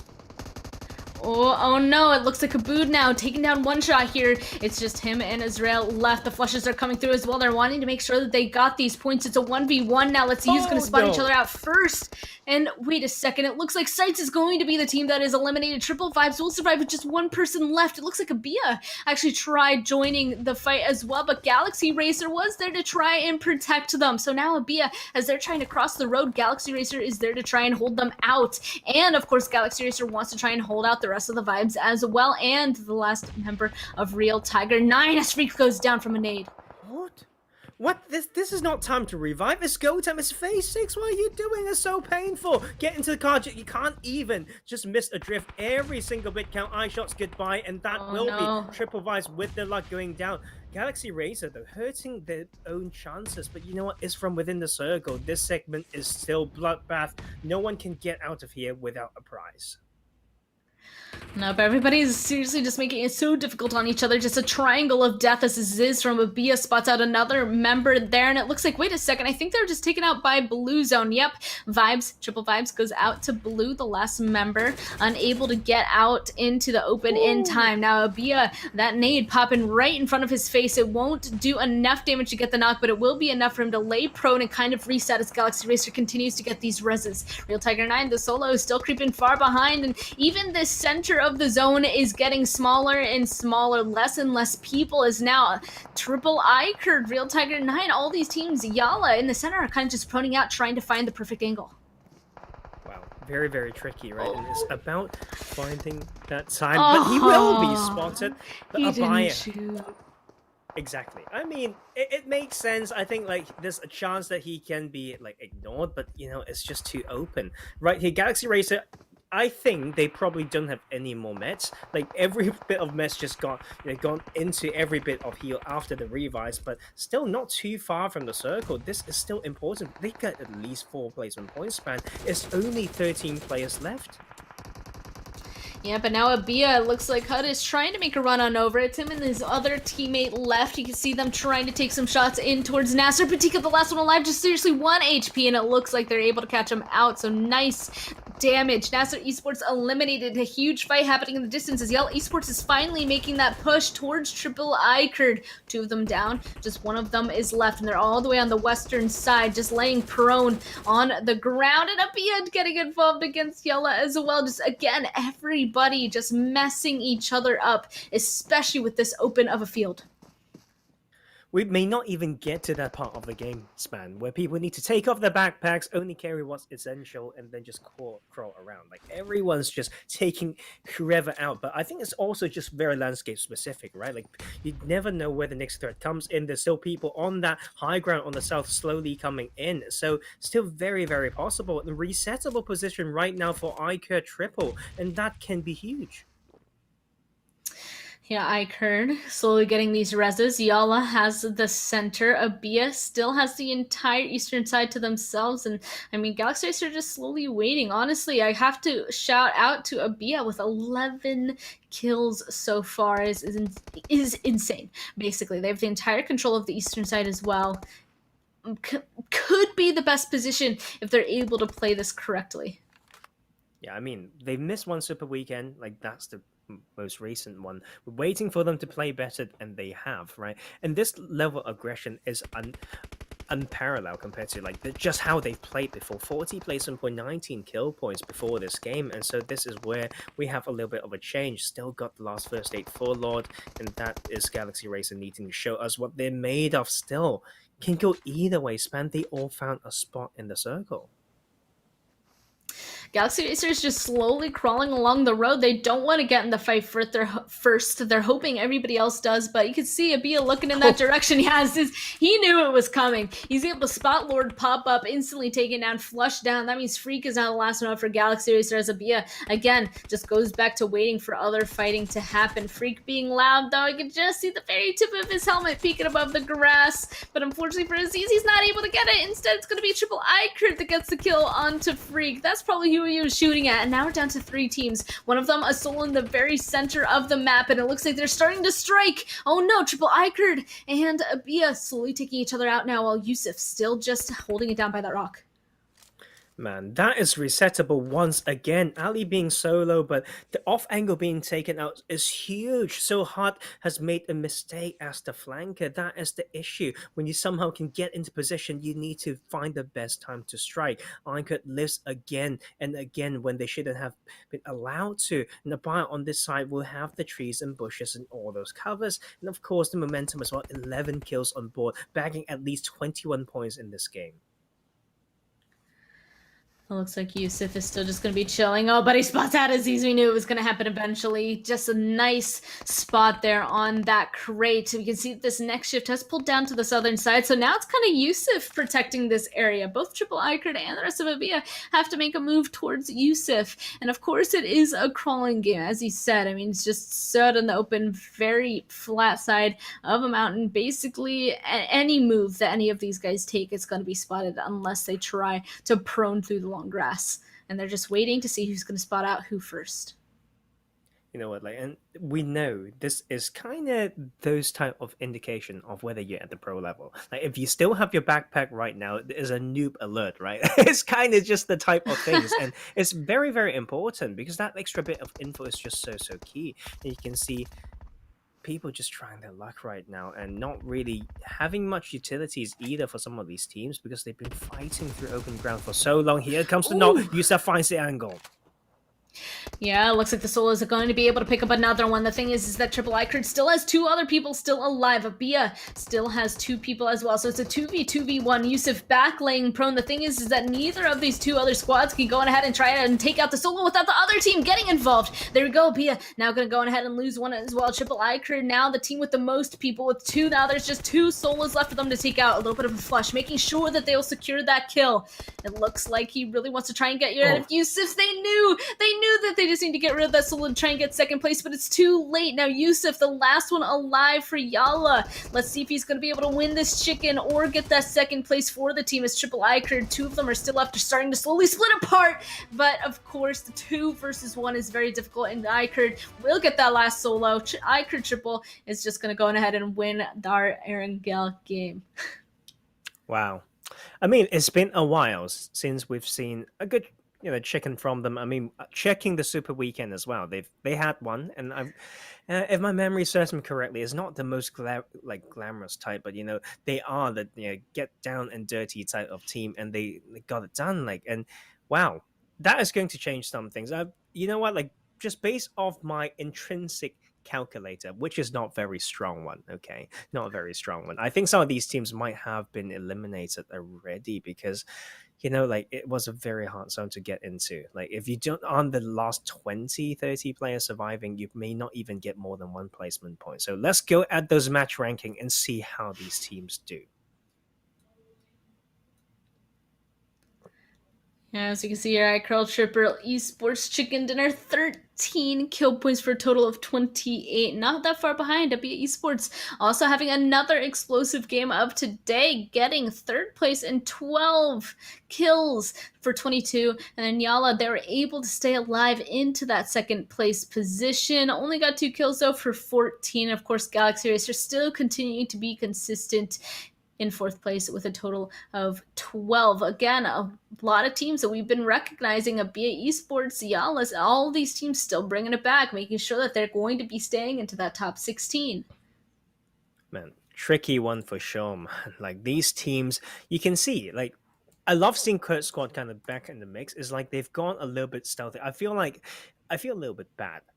I haven't even called the name out enough this game or these past games. But sometimes it's about playing that style that allows you to be in the action, be in the mix, have the chance to get these points like through kills as well. Span is so important. Sometimes you always kind of want, if you get to choose between 8 kill points or 8 placement points, you always want the kills because it's a psychology thing, right? Like you want to come in and feel like you have the ability to outgun someone, and that's kind of why people play like shooters. And this one right here is an interesting bit, very anticlimactic to be fair. Cryptics, after what seems to be one of the best games so far, will be the only team that gets 0 point in this one.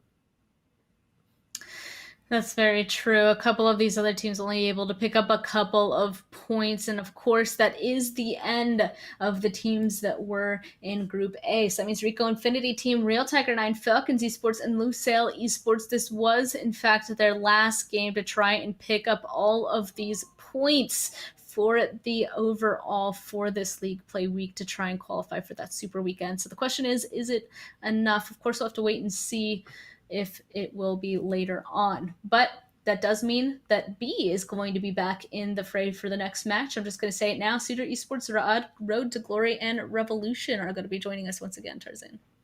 Yep. That's going to be interesting because some of these teams really need those points. But you know what? So speaking of, those points, we need to look at maybe MVP because we look into that title circle once again, very hard to predict who's done well, and you can see the stats kind of show that as well.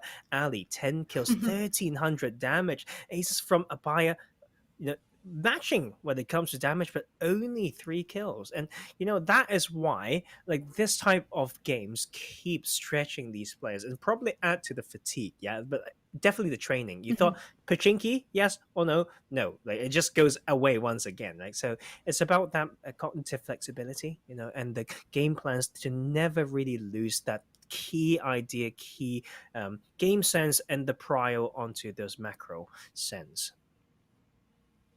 And then HUD as well from ABIAH getting 5 kills, 789. Yeah, all of these teams, again, not quite surprised to see them. I love that ABIAH was able to really bring it back once again and have a huge game because they were a team that was kind of struggling towards the beginning of this entire thing. And being able to get into this last super weekend, they're definitely trying to make it into this last super weekend as well, which is good for them because they absolutely need to. So it looks like they're currently in that second position so far. So I think they found themselves a really comfortable position. And I mean, Tarzan, we only have one game left. So we're going to go on ahead, throw to a little bit of a break. And when we come back, it is going to be our very last match of our league play to find out who's making it into our last super weekend. Don't go anywhere.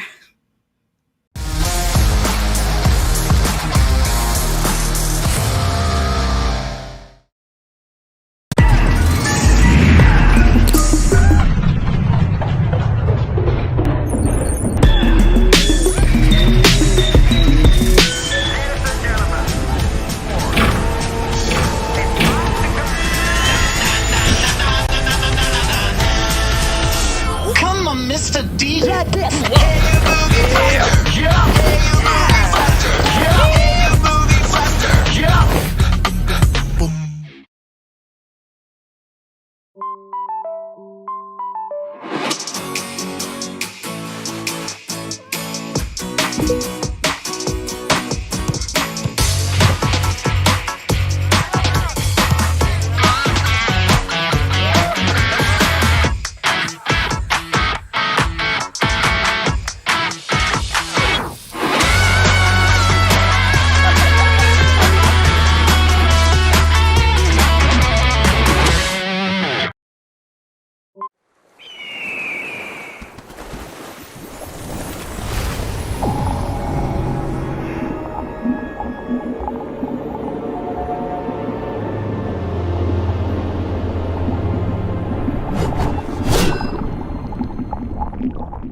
everybody? Welcome back to PMPL Arabia Season 2, again with Span Cargo, and Tarzan is with me. Gotta do another shout out to Oppo, though, of course, because with upgrade performance and upgraded fun, you can celebrate your winning spirit with the brand new Oppo Reno 6 series. So the designated smartphones for PUBG Mobile Middle East and Africa Esports 2021. Go on ahead and grab yourself one of your own. I know some other casters have shoved in my face that they do in fact have one. Well, I do not, and that always continues to make me sad. But of course, another thing that could potentially make some people sad is going into this very last match, there's a couple of teams that may or may not make it into this super weekend. Tarzan. Yes, tricky one. I think, of course, like those Group A teams won't be playing this one. I think they are in the clear. They all done themselves a very good job, and so they can start preparing, using this last one to wind down and watch some other teams fight it out. SUDOR Esports back in his Riyadh. We're not worried for this one. They need to start playing the best game and carry that momentum over to Super Weekend. But it's Road to Glory and Revolution that we're worried about, Span. Yeah, it's not looking good. Same as SCYTES. Yeah, so Road to Glory, SCYTES, Revolution, all in 18th, 19th, 20th position. Those three teams have only made one Super Weekend before, and they're definitely in the bottom 8 for the Super Weekend overall. So if they don't make it in this one, they can be guaranteed not to make it into finals. And of course, whoever the fourth team that doesn't make it as well, they're going to be crossing their fingers and their toes, hoping that the points that they had achieved in the past Super Weekends to be enough. Yep, I actually, when you just said that, I crossed my toes for them as well. Not the easiest thing to do, but I've done it for them, and it's great. And Miramar back onto this Dunes, and we've seen the crazy action that can happen there. It's just, but we've seen all sorts of Miramar so far, and yes, by now they should be back into the grind, back into the rhythm of this map, like after a very Miramar less, is that a word? Like week 2. So getting themselves prepared for the Super Weekend as well. Like this week is going to be a challenge span because we do not have a break between this league play and tomorrow's Super Weekend. So it's a test of endurance, mentality as always. And of course, these basic gameplay, game sense that need to come through is one game to decide it all for some of these teams. Only thing we can hope for is that all the teams are definitely going to be warmed up going into tomorrow's games, and that's all we can hope for. Of course, there's not going to be any rotations as well, so you're right. It's just going to be straight out game after game after game of playing. No rotations going into that one. So we already said it before the break. I'm just going to say it again. Reminder that we're done with Group A. Group A isn't playing anymore. They finished all 4 of their games. RICO, Infinity Team, Real Tiger 9, Falcons, and Lusail. Now it is everybody else's last game, and rejoining us is Group B, SUDOR, Road to Glory, and Revolution. So we're going to see B, C, D, and E duke it out for a very last match, and there's definitely a bunch of teams in there that need to have this last match count because, again, taking a look at that overall standings, 16th right now is KURD Squad with 34 points. Right above them is 42 points, triple. But of course, right below them is KURD 12 Esports with 30. So literally 4 points away from qualifying. Yes. It's painful, right? Like when you see Revolution being 18 points, they've got 12 points, they're 18 points away, to say the least, to tie at the bottom 4th team. Should I say like 4th from bottom? There we go. English, thank you. Yes, go. But then that team also get to play this game. So these are the painful things, right? So the second that they are out, like for some of these teams, it's basically done. They need to think about how they would go back to maybe organizational like meetings and all that stuff to see what to do like going forward. Personally, I have a lot of empathy for those teams to need to go into these process, so it's not going to be easy. But let's look at the other side, Span, to add a different type of excitement, right, and longing. Maybe I think Rad and ABIAH could be in the fight for top 1 in this league play week 3, and they've never been in positions like this, and how that can really help them mentally, we don't know, because they really need that. They're not safe either, like in the Super Weekend, because we start from 0 from tomorrow once again. And you know what, like this is a good game to see, to allow us to maybe predict how these coming days are going to go. You're right. Right now, Ra'ad with 90, ABIAH right behind them with 81. 9-point difference that is jumpable in just a singular game. And I think it would help them out immensely in terms of mentality. Just being where they are right now is probably helping them out a ton, because those are two teams that we've already talked about haven't been doing too hot in terms of the entire rest of the league, both league play days and super weekends. So doing well right now is hopefully setting them up for a good thing starting tomorrow for the last super weekend. Again, it does make me question, since they started off pretty rough, is it a matter of them slowly getting used to this lobby, getting used to situations and increasing their ability? Or is it just inconsistency? You know, like, do they just have the bad days and the good games? Like, at this point, I'm not too sure. Yeah, you know what? Like, if that is the growth curve, I'm happy that they're finally reaching this stage, and they need to maintain and not start from zero and build up again in finals. That is a huge no, right? That those are even harder, longer days, you know, even fewer time to make adjustments and all that. But so yeah, like, I think all the points, all the different concepts and ideas been laid out. We don't know which one to apply. Is probably a bit of all of them, and this last game in Miramar are going to settle a lot of these. And you know what? I like this. I finally get to see it in San Martin. YaLLa Esports and Twisted Minds may just fight it out again. Both teams should be in the clear. So this is an ego thing. It's personal. Go back and fight it. Maybe this is the 10th round. And I want to see what happened. I'm going to do a quick recap, ladies and gentlemen, because the last 2 rounds I do remember vividly. YaLLa Esports got 1 win. Okay, before there's the second most recent one. They got a very interesting sandwich tactic where they land out of the many buildings in St. Martin. They land on this kind of same one. They've got 2 across in another building, slowly pushed to bottom floor, and then got 2 landing on the roof. And there's a sandwich from above and below. It was so interesting to watch. But then Twisted Mind adjusted to that in the most recent Miramar game, where we see them crash and just took them out. 4-0, clean squad wipe. So I don't know what to expect. I just want to see some good fights. I want to see that chess game. I want to see both teams playing at the best ability, and same for the rest of the lobby, of course. And, you know, I think that's about it, setting it all out there, and we are just, you know, waiting. This time it's taking just a tad longer getting into that, because it's getting a little bit hot. It's Miramar, so we didn't have, maybe give me some time to find my shades as well. Nowhere to be found. So I just need to hype it up with my voice, man. And one team that you're looking at, Span, like, tell me your choice for this game. I mean, I'm just looking forward to that fight that you were just mentioning, because I also want to see what's going to be happening, because that's important, right? Like we talked about, like, they are basically, it's for an ego thing. It sets them up for the super weekend, and also technically the finals of who's going to go on ahead and actually take that spot for themselves. And of course that starts in the league play days, which is arguably the least important games, you know, because you just need to get top 16 to make it into the super weekend, but then it's the super weekend and finals that really count. So I do expect it to be absolutely insane. I got to watch one last time I was here.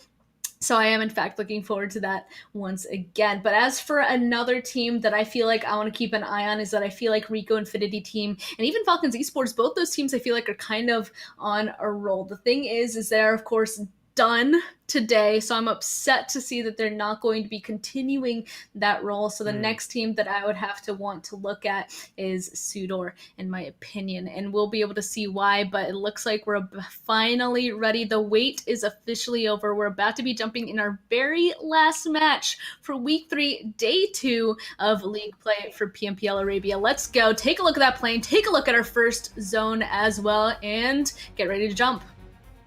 Wow, this is spicy as hell. No, this is very very sudden, I would say.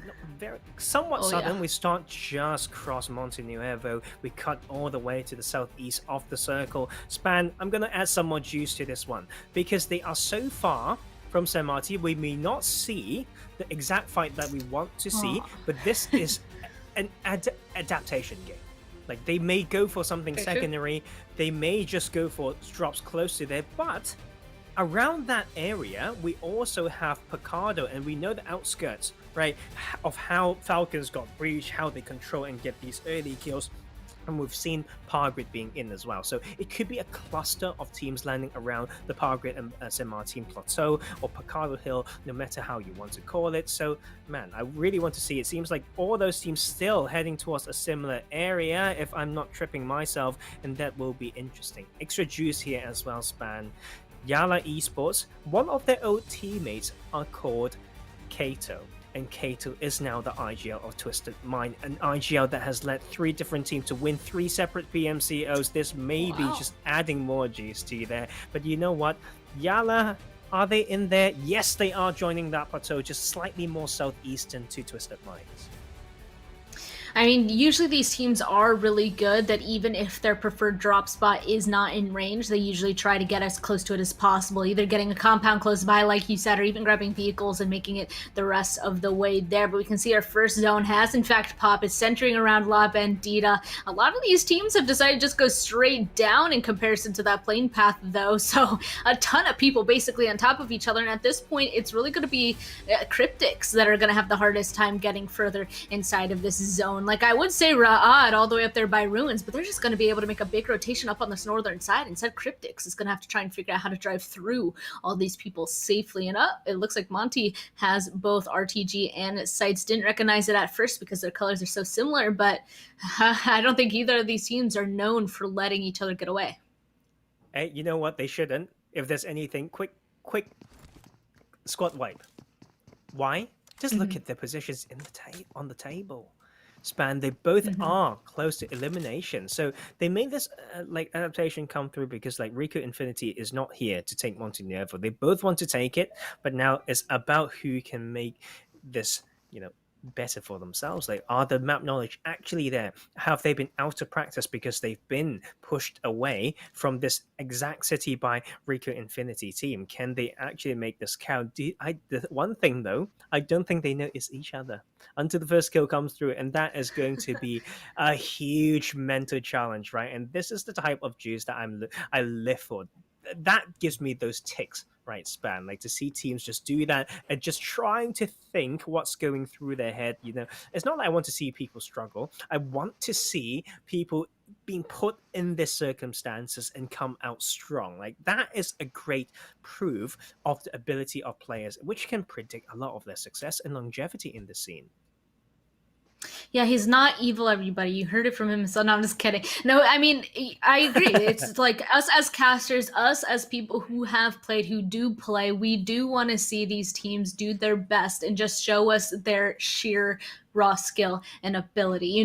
We want them to be thrown into difficult situations because then we can really see where each of these people shine. So that's kind of the argument. We like to see that difficulty come through because we want to see how they're going to go on ahead and approach it and see what goes through their minds, basically, because we know that all these players are really good players. So if we throw another curveball at them, how are they going to catch it? It also looks like San Martin is in fact occupied by both YaLLa and Twisted. And you know what? The last time that we've seen them not exactly dropping on each other, but a little bit more split, it was Twisted Mind taking the southern St. Martin Hill, and then YaLLa inside of the city, but catching off guard, feeling that false sense of security. So we have changed that situation. It's the other way around now. Let's see. Oh man, this is so exciting, right? I just want to see good plays coming through. I don't want to see silly deaths because I've seen that before, in this city by these teams, and friendly rivalry, bracket friendly, I would say, because we never know how Kato drifted away from YaLLa Esports after a very long-standing organization, really invested into players, content creators, and all that sort. And so this is an important game, not so much that it's determining their fate, but they want to end this with a high note, right? Because we know out of all the teams that played both Super Weekends, they are second from bottom, YaLLa Esports, and that is heartbreaking to see. So build the momentum now, and that will be at least today done on the high note. Then it's about carrying them over to tomorrow. Exactly. So I'll just have to keep an eye on that and see. And then Revolution, oh man, making a move on over to them right now. They're the 20th place team with 12 points. 16th place right now has 34. Can they get from 12 to 34 in a singular game? I think that's a difficult one. You know, I mean, we'll have to wait and see. The next question then though is, do we think Revolution, are they going to continue to play their game, or are they going to try and bring in another strategy? Is there somebody in that overall Super Weekend leaderboard that might go ahead and change things? Wait a second, Messi first kill as well. Kill feed. That is the fight they want to look out for. RTG versus SCYTES. Who can take out who? Or maybe they take out like each other. I've definitely seen it before. Not sure whether you remember, but there were a day in the past. It's the last PMPL Arabia when teams went to ruins, the top left of the map, and they just basically kill each other. And so it's not what we want to see here. Like, the other teams would be smiling if they do. Oh, Messi wants to get out of there. Yeah, right into the vehicle. He's going to start backing away immediately. Oh, kind of a little bit difficult running into the ground directly, but it looks like it will be successful. Nice snipe RTG got onto taking down one of the members of the SCYTES. Not going to be happy about that. Razor out of their very last game, so we'll have to see if they're going to be able to turn this around. It kind of seems like SCYTES was just trying to leave, and Messi was like, not on my watch, and decided to punish them. Well, there's a macro game that we need to talk. That's what I talked about before we started the game one today. Span is tempo. That is the word right here. Like, you want to out tempo other teams. Like, there's certain things that can be considered like tempo murdering, right? So yes, we need to see some better ones. And of course, like, Revolution would be one that really needs to improve when it comes to tempo. I think, like, with the current meta being so strong on Erangel and for them going to South Island with almost no other like options, that is an issue. But here comes the extended fight between these two teams. This might be GG for one of them. Yeah, but looks like they're just fully committing. The thing is that both these teams need a lot of kills. So that's oh my gosh! No way! RTG and SCYTES Messi, no way! They just traded nades. Ghost and Messi are both knocked. That is the best thing I think I've seen today. And now the rest of the teammates are instantly trying to get close enough. Yeah, it's about the battle of supports. We say it again and again, but this is the best way to start this fight. When we talk about them, might not be, might just be killing each other. Like, this is exactly setting the scene right there. But what's going to happen from here is important. Abui comes into pressure, and actually the support does come through for both teams, but it will be about that small window to get the heal off. Messi is not quite there yet. And ABIAH doesn't care. He's going to start pushing aggressively. The thing is that all members of RTG are right there. He's able to get one, but will the trade come through? Yes, Messi does, in fact, get the trade, which was expected. Ghost is a little bit too far. Don't quite know where Phobia is, too. I think they're trying to get in from the other direction, but doesn't matter. Ghost goes down. Almost gets Messi with another nade. I would have absolutely cried if that happened. And it looks like RTG is coming out on top so far.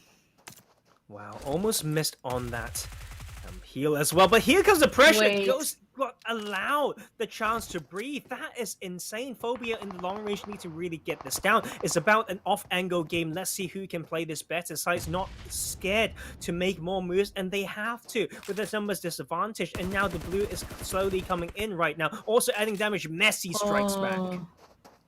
Yeah, the blue zone is going to take down Ghost, who's able to do just enough damage. Of course, that means that there's just one left. It's Phobia, and it looks like Mad LOL was able to spot him out. So up on top of that hill, I don't think Phobia is going to be able to get closer. But I mean, Phobia was running at this entire time. So obviously, Phobia wants to go ahead and just finish this off at this point, while teammate slowly is bleeding out at Mad LOL, providing the cover while the res comes through. And then I'm sure once they're all ready and together, all three of the last members of RTG are going to be pushing Phobia at the same time. But Messi out in the open is kind of making me a bit nervous. But again, a little bit of a reset. Wow, you know what, like, if there's anything, I actually want to see Road to Glory win this fight. Not because I like them more than SCYTES, it's just mathematical possibility is higher for them to get back in, right? So at 16 plays, which is essentially in, also playing in this game, KURD squad with 34 points at 30 points, 17 plays, KURD 12. Road to Glory 28 before this one. They've already got 3 points, so they have surpassed KURD 12 for now when it comes to points. So SCYTES, unfortunately, unless Phobia is like the person that the whole lobby fears because he's absolutely nuts, it's going to be extremely hard to see them in the Super Weekend and the rest of this tournament. Ooh, did you see that truck? That was an impressive parking job up on the roof Yes. of this long building here. Yeah, it looks like Triple Vibes. So, well, somebody has a nuts parking job, but Triple Vibes now in a little bit of a fight. You can see that they're able to take one down from iKURD Triple. Looks like Revolution is kind of lurking in the distance. I think they might want to get involved in this, maybe take some of them down. But Hellman, there you go, a little bit of a flush coming through, and that just leaves Kalaga left. And it looks like Framer knows exactly where they are. Don't want to go ahead and overextend though. Could put them in a bad position, so they're just going to chill out and wait to see if Kalaga is going to get a little bit closer to them, But instead the smokes come out. Time to play a little bit more defensively.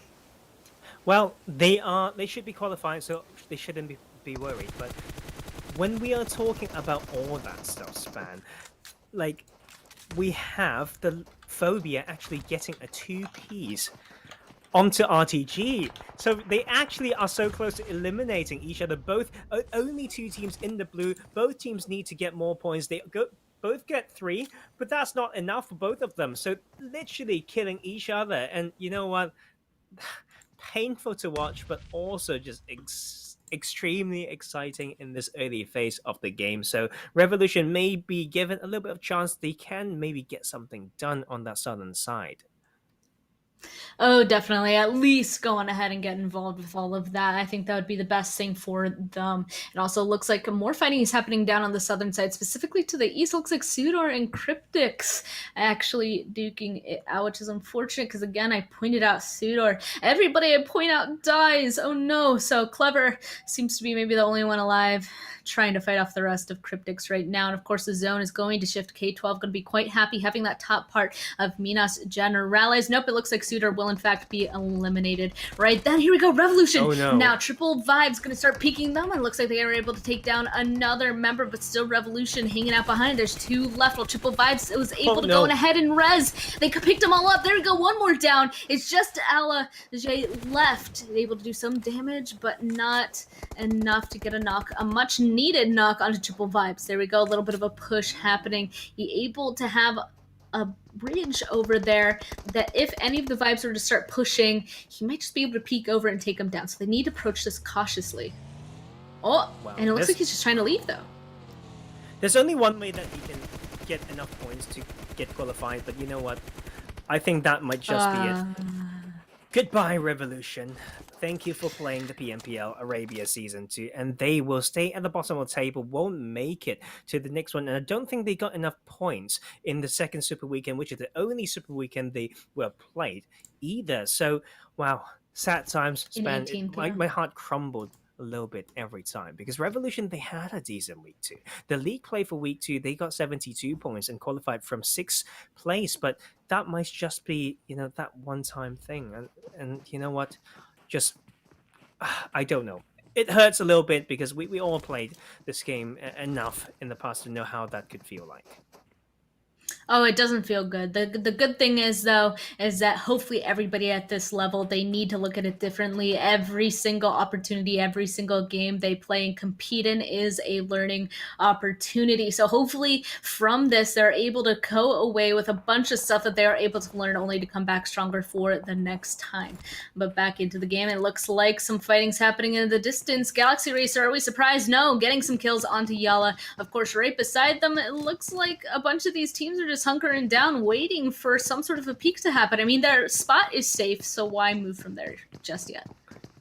Yeah, and ABIAH is in one of these spots that you talk about, like, can be very strong when they stay, just need to know how to hold, right? And so that is the battle of the top leaderboard. So we stop worrying for those at the bottom just a while, right? But right now, just before like we go even further, it's about Triple Vibes. 7 kills on board and 4 for the other one. Goodbye, SCYTES. He's like, and you know what?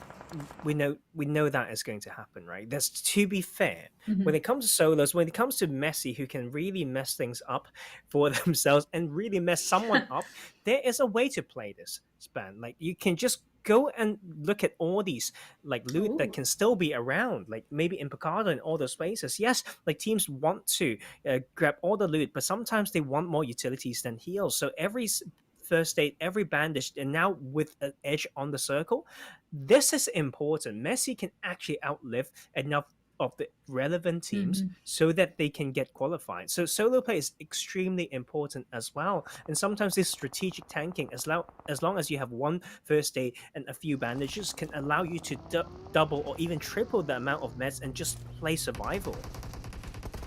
Yeah, this is pretty exciting, and we knew that there was going to be a little bit of a tiff up here on the northern side. It looks like it's between Galaxy Racer and YaLLa, so YaLLa being able to get some revenge now after losing one of their members. Here we go. Looks like Bandar was able to get a knock on one. There we go. The flush comes through. Lord goes down as well, though. Freak is even taking damage from ABIAH super far away, and Galaxy Racer is just down to 2 people. Freak is not with Hamady, but Hamady is still going to try to be aggressive, pushing, doing some damage to Yusuf, tossing some nades, trying to catch somebody out, but it's still a 1v3. And now he's at 1 HP. Freak cannot help out, and that nade from Yusuf is all they need to take him down. So Freak is now the last one up for Galaxy Racer, and he's nowhere near this fight. YaLLa, very happy with those points.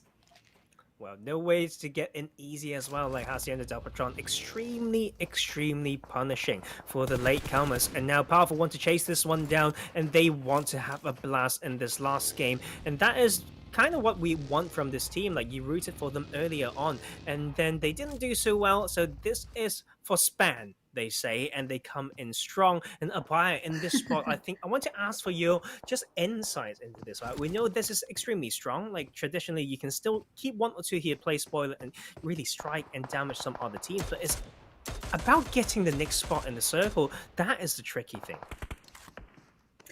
It is, you know, usually some teams, it depends, first of all, it depends on your location, what information you have in front of you, but this late in the game, just like this, sometimes staying outside of zone on that very edge is worth it, because you know that you're just close enough, and you know other people need to send it into zone 2, that if you're able to stay there long enough, other people might go on ahead and change the terrain, change how many people are in front of you. So I think ABIAH just waiting patiently for right now is, of course, the correct move for them to see what's going to change before they're forced to from the blue zone.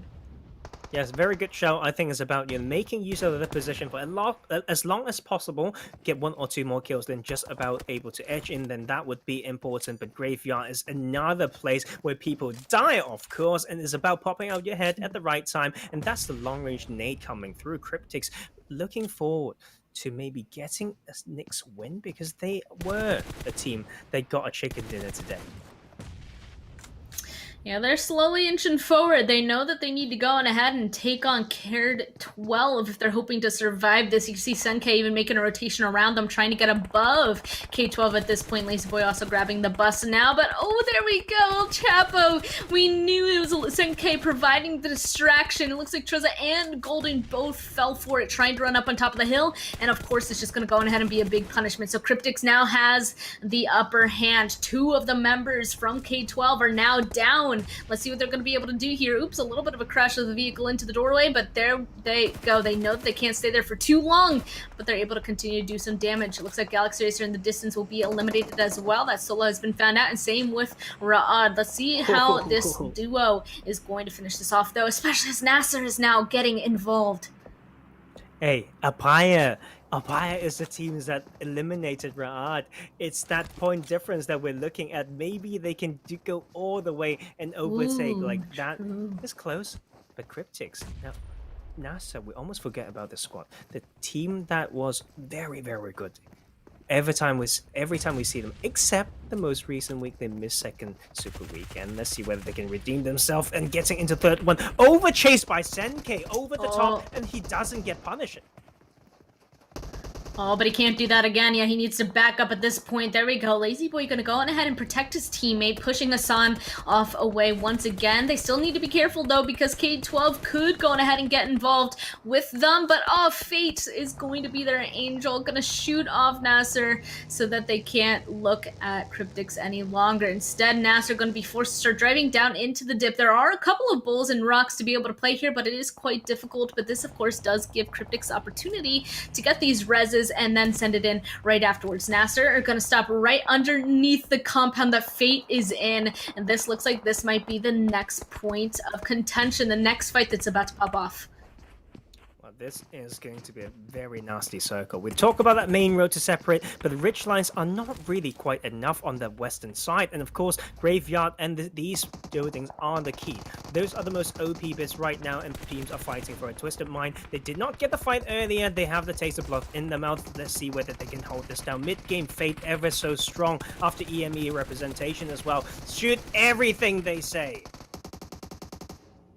Oh, there we go. Ragnarok is down. So is Reef, Asawi, Lath, the last two live for Fate. It looks like Twisted Minds, they're super pushing this. Lath goes down as well. The drop shot coming into play. Asawi trying to get the trade back, but no. Away goes the helmet. Away goes all the HP. And it looks like Fate is out. Twisted Minds being able to pick up 4 kills. It looks like Cryptics is going to fall right afterwards. There we go. A little bit of looting time coming into play now, too. And NASR is still right in front of them. This next zone is going to just get smaller. YaLLa, ABIAH now running into each other. Let's see what Bandar is going to be able to do. Got a knock on a one. There we go. Securing that. And switching guns. Able to catch the last one as well. No way. Bandar, the last one there. ABIAH Esports is eliminated.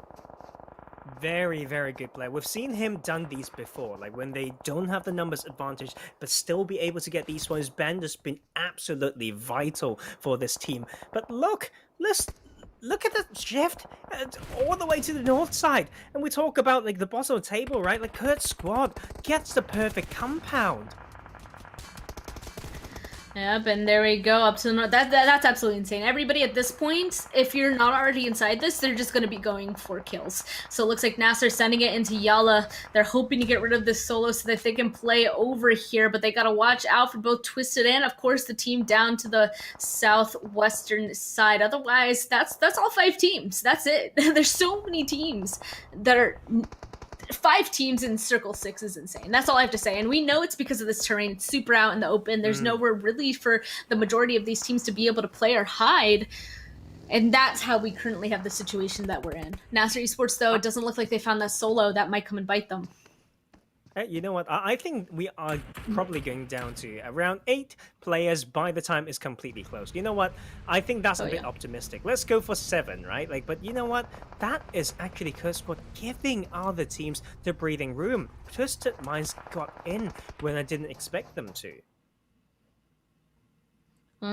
Well, there you go. It does look like the solo was also found out, and looks like Twisted. They know that they couldn't drive all the way to NASR, so they found somewhat of a spot down on the very southern side of this zone, trying to use their vehicles as hard cover. And that's exactly what vehicles are used for this later on. But I'm a little bit upset to see that they didn't fortify their vehicles in some sort of a shape that would have provided even more cover for them. Instead, it's just 2 stock vehicles. And as you can see here, it looks like Miracle is taking advantage of that, being able to just do damage to some of them. As they're just exchanging bullets at this point. Yeah, and vibes as well. I mean, we're no longer worried like about them. Like, to be fair, this game was pretty huge. The game plan was there. Can't get in easily from that side. Heelstrat want to test it and to risk it for nothing really. And KURD squad, this is a god compound. Like, but they can still lose this span. Like, if it's on the eastern shift, that is going to require them some very good push mechanics and using those elevation, but that will be like more people. You know what? I was terrible. Like 7 people, that's too pessimistic. We need to believe in the abilities, and all these squads have been doing amazing so far this game. And it's also KURD squad not just getting blessed by a circle, but they use the time to make sure that they get something out of it, right? So 7 kills on board, they are ready for a big bounce in points. And there we go, KURD squad. Let's see. At this point, KURD squad and I feel like NASR both have really great spots. KURD squad, though, still have all 4 members up. No way. Okay, the next zone. This is KURD squad's game to lose, I feel like, at this point. I feel bold in saying that as well. We still have to wait and see what exactly happens and what rolls out. But Twisted Destiny is such a difficult spot, and a singular nade is just going to take them out. Yeah, that was a great nade coming in from KURD squad Volt. And now that leaves our very last 2 teams. 4 up for KURD squad and 3 up for NASR. NASR are the ones that have to push. Well, they've got rich lines, they've got utilities maybe, but everything put on the table when it comes to resources, KURD Squad should have it. The protection from that compound to escape from all these chaos in the past 2-3 phases should give them the edge. And right now, NASR, we all know what they can do though. So that is also a boat send, but they will get in play. It's a side-to-side fight. It will be about everything you can do. Getting some baits through, utilities, all those things, you name it, we will see it. This is the last game of the last league play, and this is the last fight. There we go, a little bit of damage going into Miracle. Gonna go on ahead and touch them up. You know, at this point, that any amount of damage lost, any amount of HP lost, excuse me, is going to entirely change the very ending of this game. So NASR Esports, they don't want to go on ahead and overpeak. They don't want to let KURD Squad get any sort of an advantage. KURD Squad at the same time doesn't want to overpeak either. Right when they do so, if NASR were to get a knock, that could be the opening that they need to make a push across this road. Again, this road being the no man's land. And of course, KURD Squad has the advantage. But it does look like NASR, they figured it out, slowly trying to play on this side. There we go. J9 also now trading bullets over. Oh, and they get a knock into unknown. That is one of the knocks that they need. Now they just have to make sure that that res doesn't happen. That's the start, but they're still probably waiting for this next zone to close before anything else big happens. Miracle can land this miracle one, but that is Aram actually taking the time to make it to a very, very OP spot. Can't really get any info, but yeah, exactly right. It's about stopping that revive that can allow this to become. There comes the slit. That is the slit. That is the small slit that gets that one. There's a 3v3 right now. And Batika, I'm surprised. Batika decided to crash on in and gets taken down as well. It does look like they're both down to 3v2. The NASR had made it even again with the 3v3, but then Batika decided to go ahead and send it on, and unfortunately didn't work out exactly how they wanted to. Let's see, J9 now taking some shots in their direction. Doesn't look like anything really hit, so they're going to be able to just continue to wait for now. This zone completely on top of KURD Squad, though. NASR, man, they need to figure out something soon. They might not have the utility to do so, though, but they're able to take down one. This is perfect. This is the perfect opportunity for them to make a move on over, since both Volt and J9 are both in the same exact building. Oh, Volt knows he needs to get this res, but now he's super low HP. Yeah, NASR, this is their time to push. They know that this is their opening, the opportunity. They're going for the res, and they need to take out J9 as soon as possible. Both of them working together. Running up to the building now. There we go. Spotting out J9. Both of them trying to push around at the same time. Let's see what Miracle and Nabo are going to do. They both want this win so, so badly. This is them actually trying to push in when it's appropriate, but they did not make it count. But now to try and try it again, it was so close. The ideas were there to eliminate the side threats. They want to single down the solos, but here comes the push. That is KURD Squad with the reset, and now with the wrath and the aggression. Oh, and the blue zone slowly getting closer. No way! And that is it. KURD Squad was able to take down the rest of them, and they're going to take away our very last match. They played that perfectly with their teammates, Tarzan. It's so much risk, though, in that compound hold. Like, it's like, don't peek, don't peek, don't peek, and they peeked, and just make things a lot harder. Yeah. But you know what is important for the squad? Like, they get the encouragement and the hype from that win, and they can always go back and see what can be fixed. But NASR, once again, important game for them, sending themselves back into Super Weekend. The aggression is nothing to look down on, and we will go and look at those match rankings. This is last game. We need to find out who can get in, but this game was a blast for sure.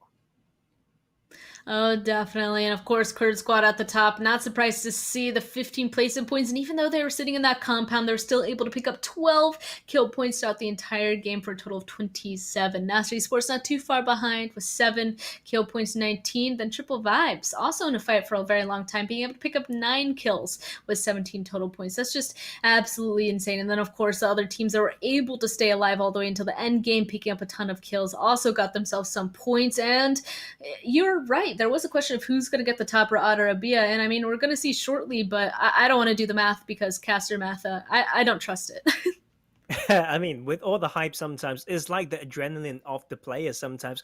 Your judgments does get a little bit clouded, right? But you know what? Either way, huge 2 days for these two teams and can really like change things. And Galaxy Racer, I want to see where they are at is actually going to be quite interesting. You know what? I think they've gotten enough points to not get eliminated, but definitely a little bit of a misstep from this team. Maybe they are testing certain things. They are the almost only team that I could say that if they say we're playing differently just to test things because we are confident enough, and they go back to their old style, I would believe it. Right, but sometimes it's about sometimes how you do one thing is how you do it. Like everything would that mess up your good habits and all that stuff. We don't know, but this game, man, that was a heartbreak for some, for sure. We just got excitement from the start till finish span. Like we can't ask for more.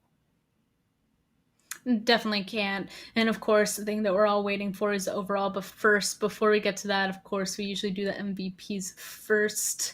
There we go. We got 1 shot, 5 kills, 794 damage done for Vibes. And of course, Unknown from KURD Squad with 676 damage, 4 kills. Bandar from YaLLa, 2 kills, 909. Got to see some new names on this board this time around for this game. Yep, new zones, like new teams, new names, and new like power swing. Maybe in this tournament, we've got another 15 games, right? Like so, super weekend where the money comes in when they know how to survive as well. So, man, I really want to look at more stats or whatnot, and but yes, patiently waiting for those final standings for this League 3. And yes, we will be sending 4 teams home, so we will keep our fingers crossed. I'll keep everything crossed. Toes are now crossed. ABIAH Esports failed to breach that one, but it's close enough. Yeah, and here we go. This is what we've been waiting for. The overall ranking. The top 16 teams are going to qualify for the very last Super Weekend. And of course, that is going to be Ra'ad, ABIAH Esports, YaLLa Esports, Twisted Minds, RICO Infinity Team, Fate Esports, NASR Esports, and Falcons Esport for our first 8 team. So it is in fact Ra'ad that runs away with that first place. Even though ABIAH Esports was able to pick up some points in this last game, Ra'ad is still going to run away with that. Both of those teams are going to be going into this last Super Weekend for the second Super Weekends for themselves. So this is really the opportunity that they needed to go ahead and get a lot more points. And of course, other teams that we are used to watching, excited to see how they're going to go ahead and continue to get points. But then of course, congratulations to the last 8 teams as well. You're right. Oh, wow. Look at the numbers there. Wait a second. Okay, first of all, congratulations again to iKURD, Triple Esport, Cryptics, KURD Squad, Triple Vibes, Lusail Esports, SUDOR Esports, Real Tiger 9, and Galaxy Racer just coming in to 16th place. Take a look at their points. From 13th to 16th, all 4 of those teams have 57 points, Tarzan. 9 points to separate these 8 teams. Like, are you kidding me? That is insane. We talk about small things, right? Like if I just tank a little bit longer right here, if I just like thirst that one guy, but will I die earlier for that? All these small things will come to your mind when we look at tables all the time. But you know what? We need to put it into context. The context is what's happening here, and seems like the separation is a bit too huge to say that they are like close from elimination. Yeah. They were just doing equally well, I'd say, to be spared from this one. Yeah, because then, of course, 17th through 20th, KURD 12 Esports, Road to Glory, SCYTES Revolution, unfortunately will not be joining the rest of these teams in the last Super Weekend. But again, big shout out to them in competing in PMPL Arabia this last league play week 3. But I'm really excited to see how teams 1 through 16 are going to be competing starting tomorrow for the next 3 games. How are you feeling about it, Tarzan? It's starting tomorrow. Yeah, I mean, it's like the paternal side coming out as like, are you guys okay? Do you need a massage? Right, that's one thing. But also on the other hand, like KURD 12, like you can get muscle things. People play gyro and the twister trunk and all that stuff, like fingers, carpal tunnel. I didn't get me started, but KURD 12 was one of the teams that don't get to play this last one, and they have 248 points in store, right? So that is actually good for them. They still need to pray though. Like we've got teams chasing up, but being at 5th place right now, maybe that is just a chance for them to study and prepare for the big bang from the finals. But it's yikes when you don't get to win games and win extra money by winning those chicken dinners. So, well, I don't know, but we need to all go and maybe sleep on it and find out what's the best way to navigate ourselves through the next year. Not just for us, of course, for the players, staff, managers, and all those orgs. Well, we keep everything crossed for them. Exactly. So we already said it. It is starting tomorrow, the very last Super Weekend. So same place, same time, same Tarzan and Span. We will see you guys starting tomorrow for the last Super Weekend. Super excited for it. And of course, have a very great rest of your day. We'll catch you guys tomorrow. Goodbye.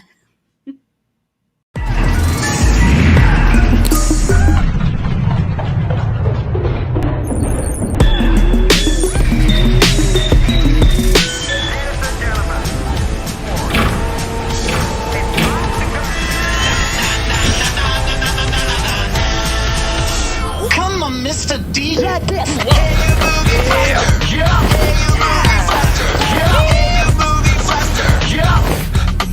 Boom.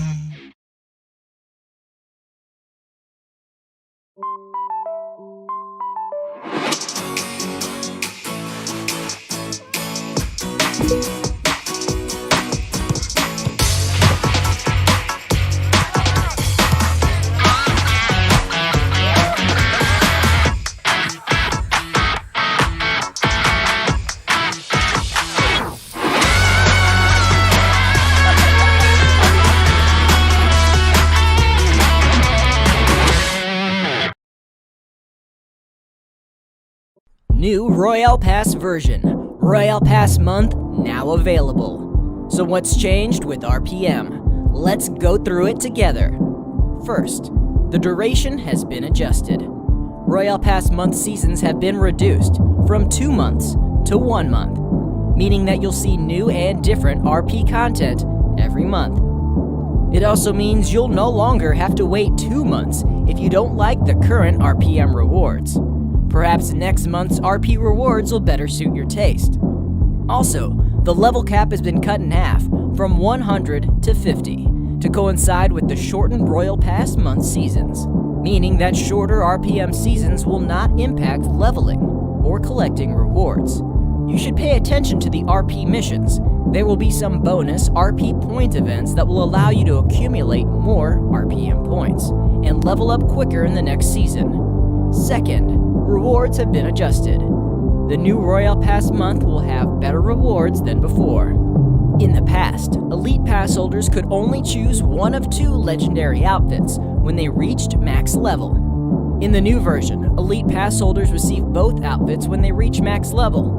What's more, we've also adjusted the number of outfits available and added weapon finishes, vehicle finishes, airplane finishes, parachutes, emotes, and other commercialized items in the new version. These adjustments will definitely add value to your Royal Pass month.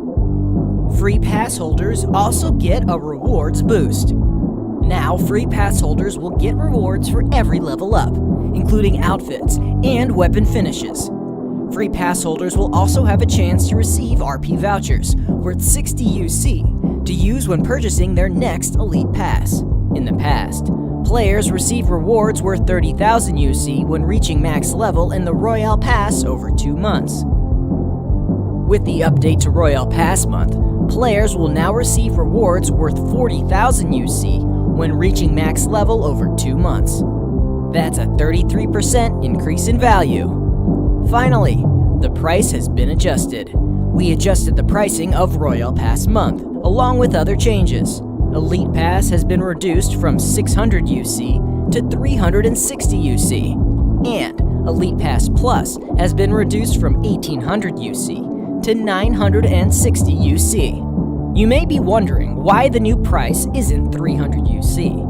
Let us show you step by step how to participate in Royale Pass month forever with just 300 UC, while earning UC in the process.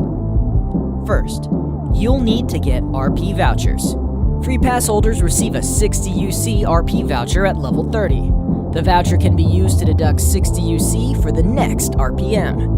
If you reinvest the 360 UC received into the next season, you'll have a free Elite Pass plus 60 UC every month. Now that's a stable income. You can also follow and join our RP pre-order events to get even more discounts and earn more rewards. Overall, the new Royale Pass month is more flexible and affordable, while providing more than before and offering more rewards. Have we piqued your interest? What are you waiting for? Get started now with the Royale Pass month.